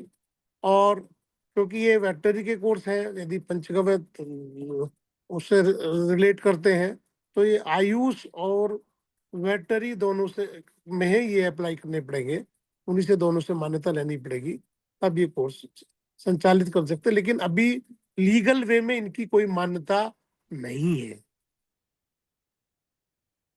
बाकी सर और ये मेरा सवाल इसलिए था कि हाँ जी मैं एक दिन पहले भी मैंने सवाल उठाया था, आप तेवतिया जी थे कि नहीं थे, हाँ जी और हाँ हम जी। आपसे मिले थे देहरादून में, अगर आपको याद हो तो हाँ हाँ, आपके नहीं मुलाकात हुई थी सर आए आपसे, थे। मुझे याद है वहाँ पे एक प्रोविजनल हाँ, बोर्ड हम हुई थी, वहाँ आपसे हमने तो मुलाकात हुई। हमने तो यही कहा था कि हम भी प्रोफेसर रहे, हमारा यूनिवर्सिटी के में 35-40 साल का एक्सपीरियंस है, तो जो भी सहयोग होगा। हाँ जी वो हाँ अलग जी। बात है कि भाई कमलानंद जी कहते प्रोफेसर की जरूरत नहीं है, तो वो एक अलग बात है। इसीलिए मेरा सवाल था कि कितने प्रोफेसर है, क्योंकि अगर यूनिवर्सिटी की कोई रिकॉग्निशन नहीं है तो वहाँ के वाइस चांसलर चांसलर का भी कोई मीनिंग नहीं है, वैसे ही लिख के घूमता रहे कोई। हाँ बिल्कुल सही बात है सर।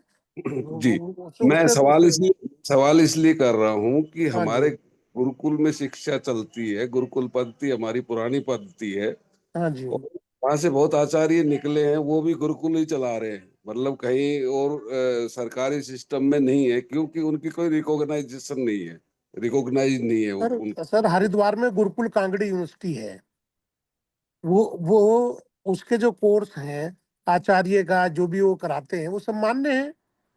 पातंजलि चला रही है और तुम्हारे ये तुम्हारे जो प्रणव पांड्या जी की यूनिवर्सिटी है शांति निकेतन, वो चला रही है। तो नहीं, ये क्या यूजीसी से रिकॉग्नाइज्ड है या ये सर एआईसी? यूजीसी से रिकॉग्नाइज्ड है सर, ये यूजीसी से, चलो वो तो स्टेट ठीक है। स्टेट मेरा प्राइवेट मेरा यूनिवर्सिटी है, लेकिन वो बिना प्रोफेसर के, उसमें जो वाइस चांसलर होता है वो उसका चांसलर गवर्नर होता है, वो सब प्रॉपर लीगल फ्रेम में आती हैं, उनकी डिग्री पूरे वर्ल्ड में रिकॉग्नाइज होती हैं। नहीं यदि नहीं, मैं वो कोई तो वो तेवतिया जी अलग बात है कि रामदेव जी तो आज शिक्षा का मॉडल ही सारा बोर्ड वही बना रहे हैं, सब हाँ कुछ जी उन्हीं के हाथ में है। अब वो हाँ जी कितने दिन रहेगा, रहेगा कि नहीं रहेगा, ये चीजें अलग हैं। हाँ जी मतलब मेरा कहने का मतलब था कि अगर छोटे छोटे गुरुकुल है, वो तो एक व्यवस्था है खुद ही। हाँ आज जी के दिन सारी शिक्षा का वही कह रहे, जो कह वो कह रहे वही शिक्षा, वही चेयरमैन है, वही कोर्स बना रहे, वही सब कुछ हाँ बातें जी। कर रहे, जो भी सरकार ने उनको जैसे भी दे रखा है। अभी हम्म। सामने नहीं आई है चीजें, अभी सब वैसे ही चल रही है, देखते हैं क्या रिजल्ट आएगा, क्योंकि लेकिन सर गुरुकुल के भी एनईपी बोर्ड हैं, एनईपी गुरुकुल का भी 2020। यूपी में बोर्ड है, वो मान्यता देता है। संपूर्णानंद विश्वविद्यालय वो भी मान्यता देता है गुरुकुल की, ऐसा नहीं है, गुरुकुल के भी मान्यता लेने के लिए बोर्ड है सर। नहीं नहीं, मेरी बात नहीं समझे कि जो गुरुकुल तो बोर्ड से एफिलिएशन ले ली और उनके बच्चे जो पढ़ रहे हैं वो मैट्रिकुलेट और +2 हो जाते हैं, हाँ जी हाँ लेकिन जी जो जिन गुरुकुलों ने स्कूल की प्रणाली को, सिस्टम को नहीं अपनाया, उनके बच्चे चाहे 18 साल रह जाए वहां पे, वो बिना वो किसी तो वो, वो तो डिग्री सर के। ऐसा है, वो प्राइवेटली कुछ भी करे, कोई गवर्नमेंट की उनकी कोई रिकॉग्निशन कहीं नहीं होगी हाँ, तो गुरुकुल एज सच रिकॉग्नाइज नहीं है, गुरुकुल ना। को भी स्कूल मान के ही रिकॉग्नाइज किया हुआ है। बिल्कुल बिल्कुल बिल्कुल सही कह रहे सर आप, तो यही है। वो चाहे वही कोऑपरेटिव स्कूल हो, चाहे गवर्नमेंट स्कूल हो, चाहे प्राइवेट स्कूल हो, कोई भी स्कूल हो सब सर, एक जैसे ही है। वही सबका, हाँ, सबका वही रेगुलेटरी वही बॉडी से वही कनेक्शन वही जरूरी अपना है। रहे हैं, लेकिन पढ़ाई का सिलेबस, पढ़ाई का बोर्ड सबका वही है, तो जो रिकॉग्नाइज्ड है वो तो हो गया। हाँ जो बाकी ये है कि मानव निर्माण का काम हो रहा है, वो एक एडिशनल है कि वहाँ के बच्चे के गुण अलग होंगे, उसके करेक्टर अलग होंगे, वो चीजें अलग है। तो मेरा ये कहना था कि अगर हम किसी सिस्टम को अडॉप्ट नहीं करेंगे, स्कूल के बोर्ड को अडॉप्ट नहीं करते, या यूनिवर्सिटी के यूजीसी या हाँ जी एआईसीटी या आयुष मंत्रालय का जो भी हाँ जी। नई चीजें, उसको नहीं मानेंगे, तो उनकी मान्यता नहीं है। और अगर बच्चों को वहाँ दाखिल कर लिया या पढ़ा दिया, फिर अब बाद में उनकी डिग्री रिकॉग्नाइज नहीं होंगी, वो सर ये फ्रस्ट्रेट होते। सर एक और भी है, यदि आपने ऐसा किया और बच्चा कोर्ट में चला गया कि इन्होंने मेरे साथ चीटिंग की है, इनका कोई मान्यता नहीं है, मुझे पढ़ा रहे हैं, तो आपको जेल भी जाना पड़ेगा। ये बातें ध्यान रखने लायक है, मैं तो इसलिए आपको आगाह कर रहा था जी। नहीं, मुझे मालूम है सर, यदि हम उसके अलग पढ़ाते हैं और यदि बच्चा कहता है कि ये कहीं रिकॉग्नाइज नहीं है, मुझे कहीं सर्विस नहीं मिल सकती है और मेरे इनके कैरियर के साथ इन्होंने धोखा किया है, तो वो अनकॉन्स्टिट्यूशनल है और वो एक तरीके से चीटिंग आता है, 420 में जेल भी जाना पड़ सकता है। हाँ, नहीं है, ये वेटनरी वाले जो नए नए कॉलेज खोले थे ना बिना अप्रूवल के, वो हाँ हैं, जी हाँ जी काफी लोग अंदर हैं सर। हाँ जी। तो इसलिए हाँ, मेरा और कहना मैं यह ये है कि कह रहा सर था कि गुरुकुल में अनकॉन्स्टिट्यूशनल हमारा काम नहीं ध्यान कर इस सकते हम सर। तेवतिया जी, हमारा गुरुकुल पे इसलिए ध्यान गया कि हमारे यहाँ गुरुकुल है जिसमें मतलब 1000-1100 बच्चे होते थे, लेकिन ये शिक्षा का नियम ना फॉलो करने से अब लोगों ने धीरे धीरे स्कूलों में डालना शुरू कर दिया, क्योंकि बच्चा 16 साल में अगर मैट्रिकुलेट भी नहीं हुआ तो कहते क्या फायदा हुआ, पता नहीं क्या बना। ना ना, नहीं सर, देखो ऐसा है क्या जो 1100 तो 11 बच्चे रह गए गुरुकुल में, ये समस्या होगा पूरा भगाया है उसको भाई अभिषेक जी, लगने के बाद आपका सवाल।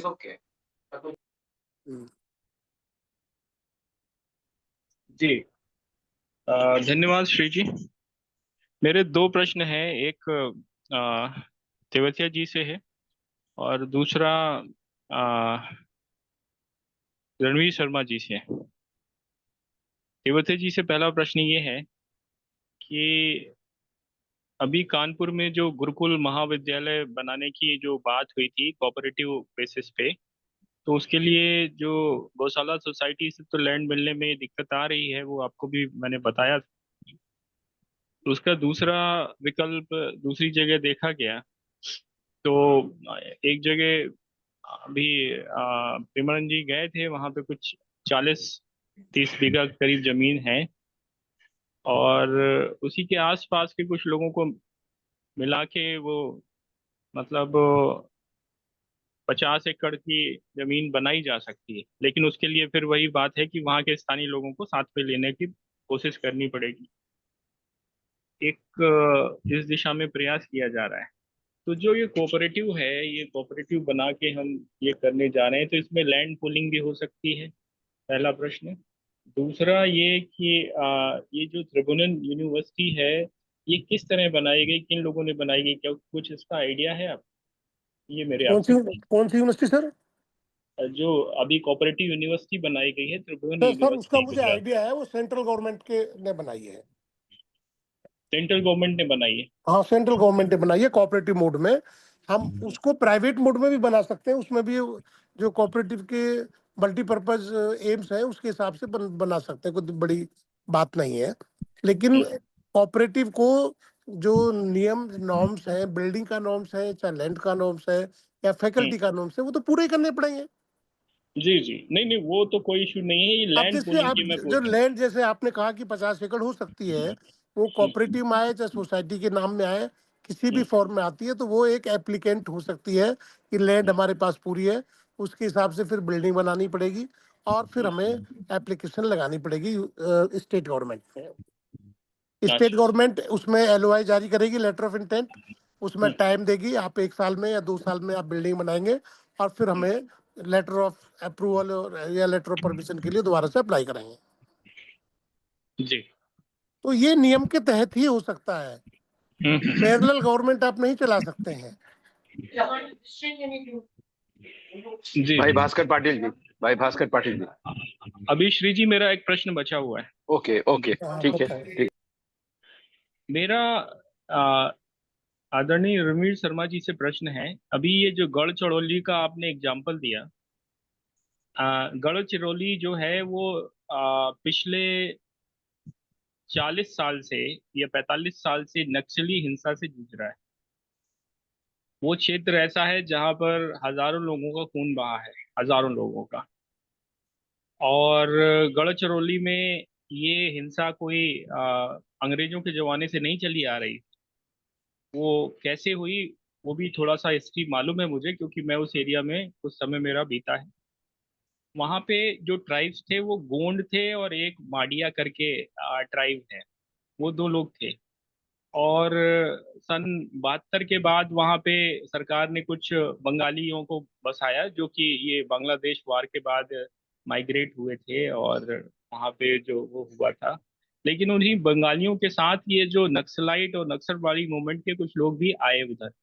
और क्योंकि वो नेचुरल रिसोर्सेज से एक फला फूला एरिया था, तो धीरे धीरे धीरे धीरे धीरे वो नक्सलाइट आइडियोलॉजी से ब्रेन वॉश करके उन्होंने ट्राइब्स का, गोंड और माडिया का दिमाग खराब किया। और दिमाग खराब करने के बाद वहां पे ये नक्सलाइट मूवमेंट को आगे बढ़ाया। 45 साल वो जला है, आज भी चल रहा है। मतलब पिछले अभी 1 साल पहले ही वहां पे आईडी ब्लास्ट में करीबन 60-70 लोग मारे गए थे। और बहुत सारे गांवों में और जंगलों में पैरेलल गवर्नमेंट चलती है। वो लोग टारगेट करके रखते हैं कि किसको साइलेंट करना है और किसको कुछ करना है। अब ऐसी स्थिति में ये जो हमारा ग्राम स्वराज का ये जो नियम है, जिसमें एक एक ग्राम सभा कानून बनाती है कि सरकार का कोई आदमी अंदर नहीं आएगा और कोई बाहर नहीं जाएगा, और इस तरह के कोई भी अनर्गल खाप पंचायत जैसा प्रस्ताव पारित कर देती है। ये सिर्फ और सिर्फ गढ़चिरौली की बात नहीं है।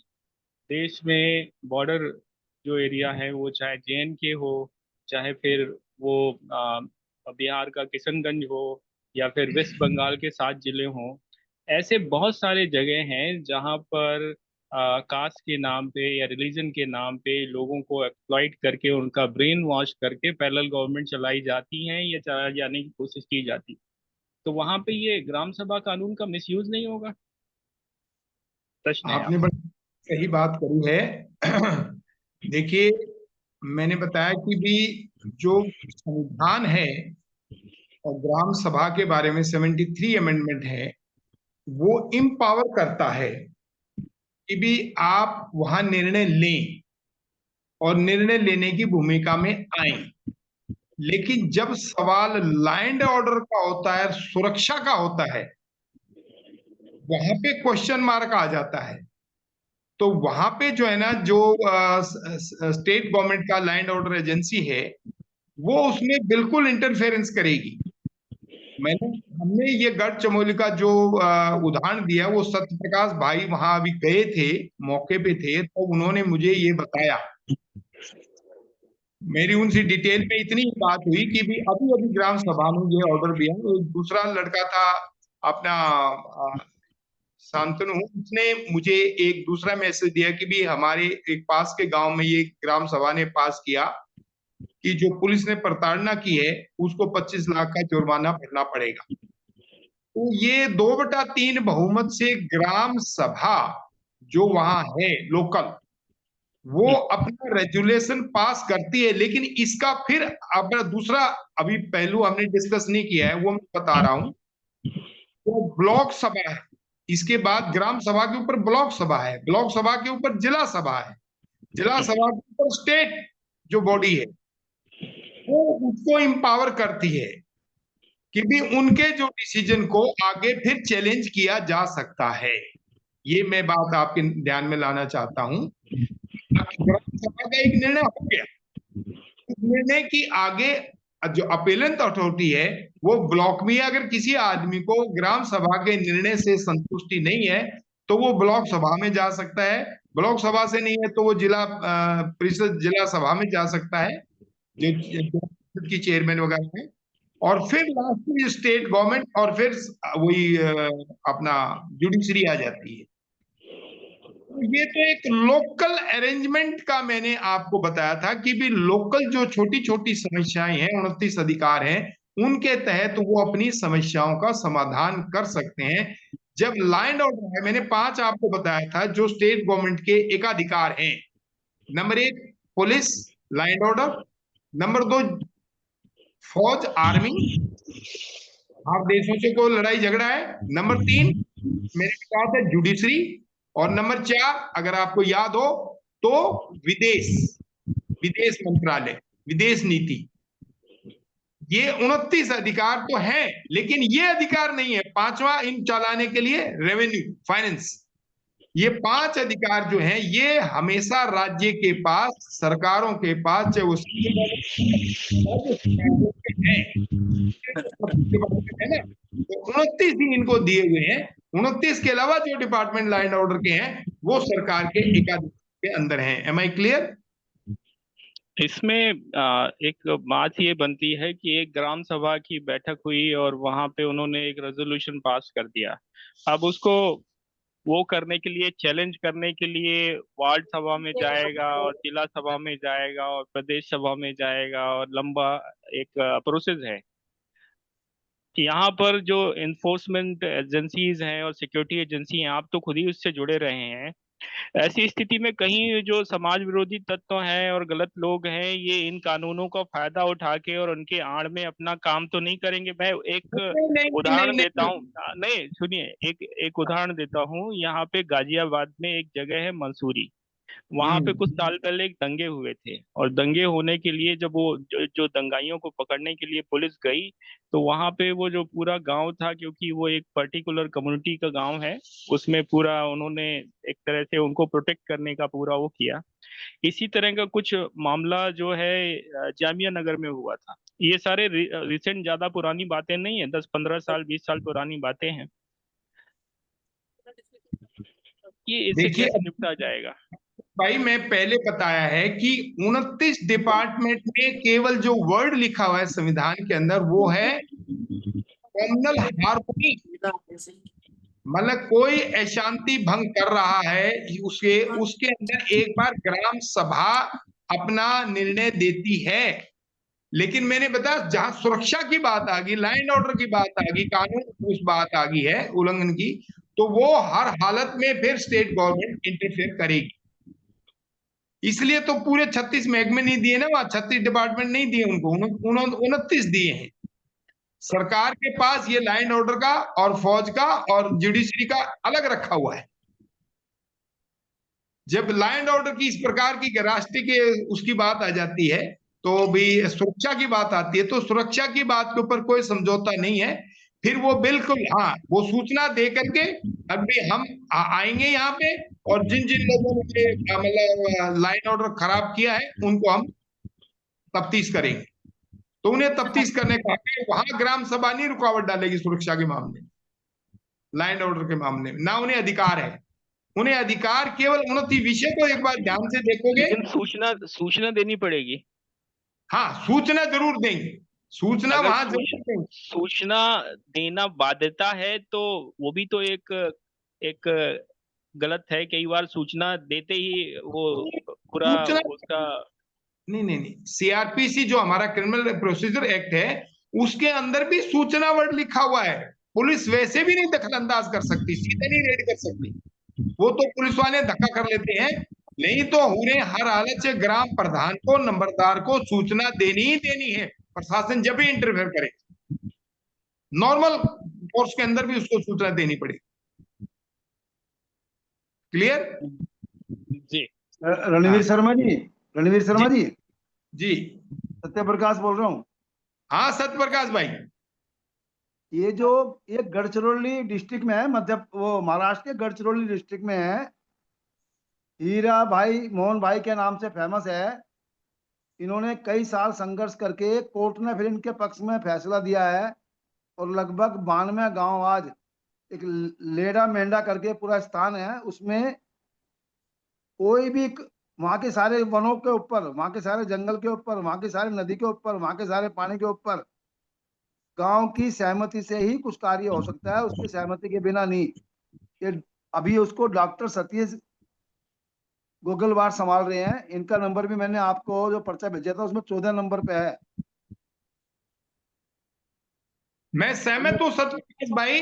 हमारा जो नॉर्थ ईस्ट एरिया है,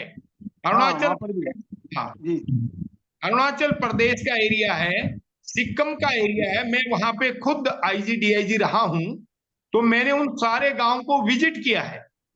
उन गांव में अभी भी जो सिस्टम है वो अपना ग्राम सभा का है। ग्राम सभा की इजाजत के बगैर उनका एक पेड़ भी नहीं काटा जा सकता। बिल्कुल ठीक बात है। ग्राम सभा की इजाजत लेने के बाद ही प्रशासन वहां इंटरफेयर करता है, चाहे डिप्टी कमिश्नर हो, चाहे एसपी हो, कोई भी। मैं पूरी कोशिश करूंगा डॉक्टर सतीश गुगलवार को बुलाने की, उन्होंने हाँ तो कर दी, पर फिर भी 2-4 बार और फोन करके पक्का करूंगा, टिकट मंगा लूंगा उनसे। मैं जरूर बुलाइएगा, वो ऐसी बातों से हमें सहयोग मिलेगा। हाँ बस। और अभिषेक भाई बिल्कुल क्लियर हो जाए कि जो 5 विषय हैं केंद्र सरकार के और राज्य सरकार के, मैं बार बार कह रहा हूं, पुलिस फौज, मोटी भाषा में पुलिस फौज और जुडिशरी 3, और चौथा है फाइनेंस, वित्त विभाग, पैसे का सिस्टम, और इसमें 5वां विदेश नीति।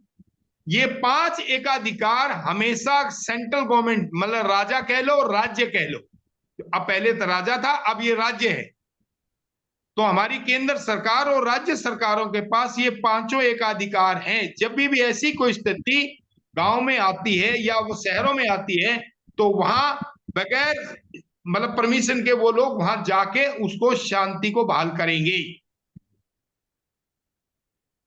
और कोई सवाल बचा है तो बताइए। भाई भास्कर पाटिल, आपका हाथ बहुत देर से खड़ा था, अगर कोई सवाल है। अदरवाइज स्मृति देवी।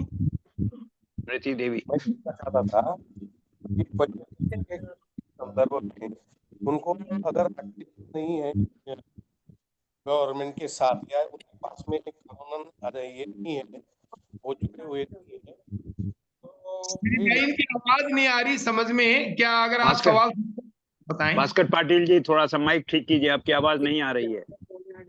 माइक ठीक है, आवाज नहीं कट कट के आ रही है, हम लोग सुन नहीं पा रहे हैं। या तो लिख दीजिए, आप मैसेज में दे दीजिए। हाँ, मैसेज ले लीजिए। तब तक स्मृति देवी। जी सभी भाइयों को सादर सलाम। मेरा एक सवाल ये था कि गुरुकुल अगर अपने यहाँ हमारे जिले में कोई गुरुकुल नहीं है और हम खोलना चाहते हैं, तो इसके लिए मुझे क्या संसाधन उपलब्ध कराने होंगे, बताने होंगे? हाँ तेवितीय भाई।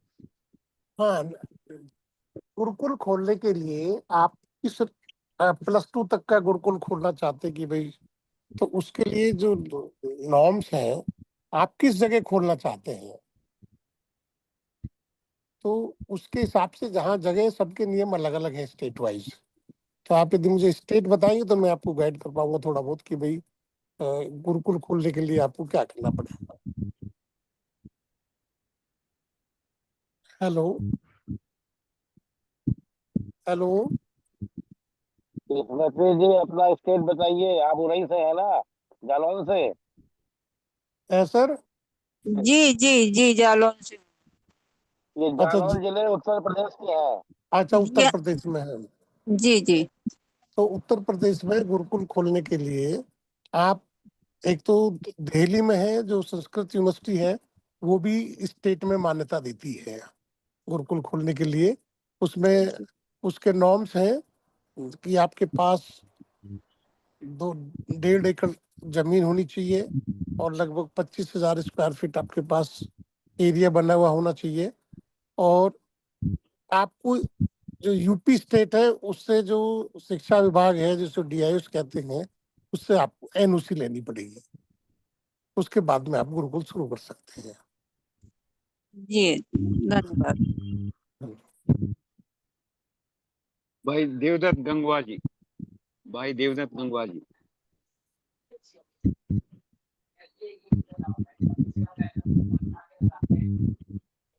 भाई देवदत्त गंगवार जी, मेरी आवाज पहुंच रही है आप तक? आपका अभी लोग आप सवाल करें। जी जी, मैं देवदत्त गंगवार बोल रहा हूँ। हेलो, हाँ बोलिए बोलिए, आवाज आ रही है, बोलिए।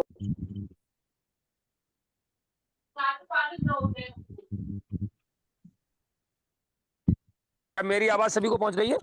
लोगों को मेरा प्रणाम।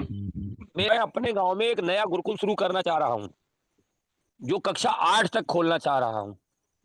तो उसके लिए क्या मान्यता लेने के लिए मुझे किस जगह से लेनी पड़ेगी, कितनी जगह होगी? मैं उत्तर प्रदेश में रहने वाला हूं, चौखंडी गांव है, गांव में खोलना चाह रहा, तो मुझे क्या करना होगा? और दूसरी बात यह है कि जैसे मान्यता की बात जो आपने बताई, दिल्ली से भी मान्यता होती है, तो मैं ये जानना चाह रहा हूं क्या ग्राम सभा की ऐसी कोई नियम है कि ग्राम सभा का प्रस्ताव पास करके हम गुरुकुल को शुरू कर दें?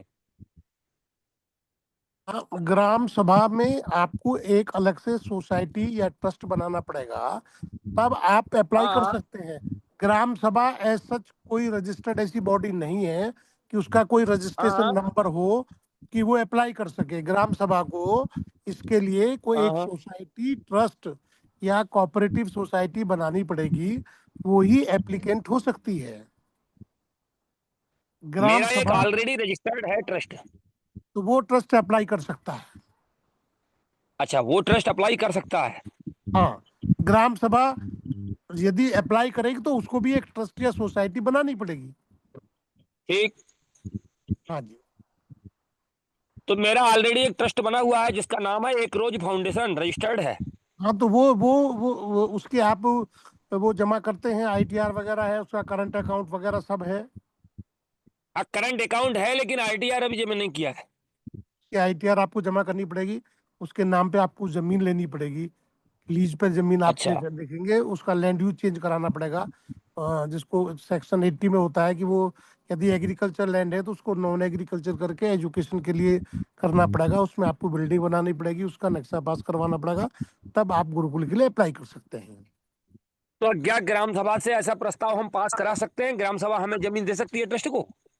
ग्राम सभा दे सकती है, यदि ग्राम सभा के पास अच्छा जमीन है तो ग्राम सभा जी पास करके प्रस्ताव एसडीएम को दे, और एसडीएम आपके नाम पे जमीन जो है वो लीज पे दे सकती है, एसडीएम को पावर है। ठीक ठीक लेकिन धन्यवाद धन्यवाद लेकिन ग्राम सभा उसको प्रपोजल को भेजेगी एसडीएम के यहाँ, एसडीएम जी। आपको आपकी जो ट्रस्ट है सोसाइटी है उसको जमीन लीज पे देगा तो वो अप्लाई हो सकती है और ग्राम सभा जमीन दे सकती है। Thank you sir, thank you. अभी भी 4 हाथ दिखाई पड़ रहे हैं, गोपाल प्रसाद जी, बलदेव रावसूद जी, स्मृति देवी, अभिषेक जी। कोई सवाल है तो आप पूछ सकते हैं, अदरवाइज अगर गलती से है तो हैंड डाउन कर लें। गोपाल प्रसाद जी, बलदेव रावसूद जी, स्मृति जी। मेरा एक सवाल ये था रणवीर सर से कि उनका जो ग्राम स्वराज और ग्राम सभा का जो ये कार्यक्रम है, और पता चला वो मुझे ज्ञात हुआ कि उनकी पार्टी भी है, तो वो केवल हरियाणा तक उसको केंद्रित रखना चाहते हैं या राष्ट्रीय स्तर पर उसको लाना चाहते हैं, ये अभी तक क्लियर नहीं हो पाया है। तो कृपया करके इस संदर्भ में वो हमारा मार्गदर्शन करें, ज्ञानवर्धन करें। धन्यवाद। आप ट्रेनिंग प्रोग्राम के बारे में पूछ रहे हैं?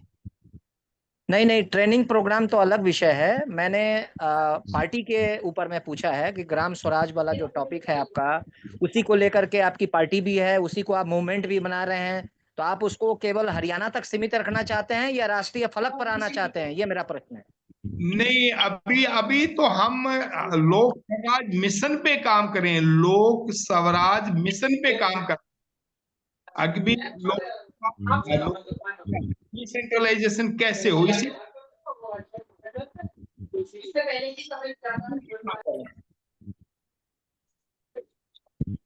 बलदेव रावसूद जी, बलदेव रावसूद जी, और ये आखिरी मेरा सवाल होना चाहिए क्योंकि 9:45 में हम लोग क्लोज करेंगे। आखिरी सवाल। हाँ, मेरा प्रश्न यह है कि जैसे ग्राम सभा ने एक प्रस्ताव कर दिया पारित कि गुरुकुल वहाँ खुले, तो अगर ग्राम सभा जो है मतलब एक तीसरी सरकार है, तो फिर उसको एसडीएम से परमिशन लेने की क्या जरूरत है? एक प्रश्न। दूसरा मेरा यह है कि जैसे ये जो अपने ग्राम सभा की बात चल रही है, तो हमारे यहाँ हिमाचल में एक बेटनाथ के साथ ही एक मझारना ग्राम था, तो वहाँ एक कीर्तन कटोच जी प्रधान थे उसके, तो वो 30 वर्ष प्रधान रहे। तो 30 वर्षों में कोई भी मतलब निर्णय जो है वो ना तो कोर्ट में गया, ना किसी गया, ना पुलिस में कोई, ना पुलिस का वहाँ प्रवेश भी वर्जित था, पुलिस प्रवेश नहीं करती थी। यहाँ तक कि मुख्यमंत्री वीरभद्र सिंह जी वो वहां जाने चाहते थे तो उनको परमिशन लेनी पड़ी थी प्रधान से, अकलचंद कटोच से। तो इस प्रकार की व्यवस्था थी कि वो सारी समस्याएं वहाँ अकलचंद कटोच जी वो लोगों की समस्याओं का समाधान करते थे। एक बहुत बड़ा उदाहरण है। कहीं ऐसी जगह रख दो, नहीं तो फिर बना के आया 1400 रुपए का वो गिर गिर के टूट जाएगा। आप सही कह रहे हैं सूद साहब, जो तीसरी सरकार का हमने इसमें आपने गुरुकुल, अगर वो व्यवसाय है, इसमें यही बात अब बीच में आ रही थी, उस दिन ओझा साहब ने भी ये जिक्र किया था, अगर व्यवसाय कोई बनाना चाहता है तो उस गुरुकुल के तो सोसाइटी या ट्रस्ट बना के उसको अप्लाई करना पड़ेगा और वो एसडीएम ही देगा क्योंकि प्रशासन का अधिकारी है। लेकिन अगर वो व्यवसाय ना बना करके सिंपल अपने बच्चों की शिक्षा के लिए एक स्कूल चलाना चाह रहे हैं तो ग्राम सभा रेजुलेशन अपना पास कर सकती है, मेरा इसमें यह मानना है। धन्यवाद। दीपक अग्रवाल जी, आपने हाथ उठाया था। दीपक अग्रवाल जी। नमस्कार जी भाई साहब, नमस्कार। मेरा रणवीर शर्मा जी से एक निवेदन था, ये प्रश्न कि हमारी ग्राम पंचायत में 99 एकड़ जमीन है जो ग्राम समाज की है, और अभी इस समय वहाँ पे कुछ लोग उस पे आपत्ति दायर कर रहे हैं। 40-45 लोग विरोध में खड़े हो गए। तो वो जब सरपंच के पास गए तो उन्होंने ये कहा कि भाई हम नहीं कर पाएंगे, लेकिन हमने उनको सुझाव दिया कि आप ग्राम सभा से प्रस्ताव पास कराइए। तो क्या ग्राम सभा सरपंच करा सकता है इसको कब्जा मुक्ति? आपकी आवाज कट रही है दीपक जी, आवाज नहीं आ रही। जी भाई साहब, अब आ रही है आवाज? हाँ, आप मेरा नंबर ले सकते हैं क्योंकि टाइम हो गया श्री भाई का, मैं आपको टेलीफोन पे बता दूं। ठीक ठीक ठीक है भाई साहब। हाँ, नंबर मेरा लीजिए, मैं टेलीफोन पे आपको बता दूं अग्रवाल साहब। डॉक्टर सुभाष नालंगे जी, लास्ट क्वेश्चन। डॉक्टर सुभाष नालंगे जी। मेरा डॉक्टर तेवतिया जी से प्रश्न है कि संभव में कोऑपरेटिव द्वारा एक प्रोफेसर लेस, बिल्डिंग लेस और पेपरलेस ऐसा विद्यालय खोल सकते हैं? नहीं खोल सकते सर आप। धन्यवाद। उसके बावजूद भी डॉक्टर सुभाष नालंगे सर, हम लोग खोलेंगे अपने रूल के अनुसार। नहीं ठीक है, वो खोल है, लेकिन मेरे हिसाब से नहीं खुल सकता। यस, लीगली नहीं हम खोल सकते हैं, हम लीगली नहीं खोलेंगे। ना। Abhishek ji, over to you, आप क्लोज कर सकते हैं मीटिंग। सभी का बहुत बहुत धन्यवाद, खास तौर से यूवीएस तेवतिया जी का। उन्होंने बहुत विस्तार से बताया यूनिवर्सिटी कैसे बनती है और कोऑपरेटिव के माध्यम से किस तरह से शिक्षण संस्थाएं और यूनिवर्सिटी बनाई जा सकती है। हमारे आदरणीय रणवीर शर्मा जी का, उन्होंने बहुत धैर्य से हम जैसे नासमझ लोगों के उत्तर दिए। और साथ ही साथ हमारे आदरणीय कमल टावरी जी का, जो एक मिशन पर है। और साथ ही साथ सभी साथी, कल चर्चा का विषय कृषि से संबंधित है और साथ ही साथ ये जो चर्चाएं हो रही हैं उसको जमीन पे उतारने का भी प्रयास किया जा रहा है। किसी को अगर कोई नंबर चाहिए तो मुझसे मांग सकता है, मैं दे दूंगा। और लेकिन मतलब लिखिएगा तभी। दूसरा ये है कि समय पे ही हमें ख़त्म करना होता है, तो धीरे धीरे इसकी आदत डालनी पड़ेगी कि हम 9:45 तक रात में ख़त्म कर दें। और सभी का पुनः धन्यवाद। कल फिर 8:15 मिलेंगे। तब तक के लिए शुभ रात्रि। अभी किसी को अगर बात करनी है तो मैं रिकॉर्डिंग ऑफ कर दूंगा, इनफॉर्मल डिस्कशन थोड़ी देर कर सकते हैं। धन्यवाद।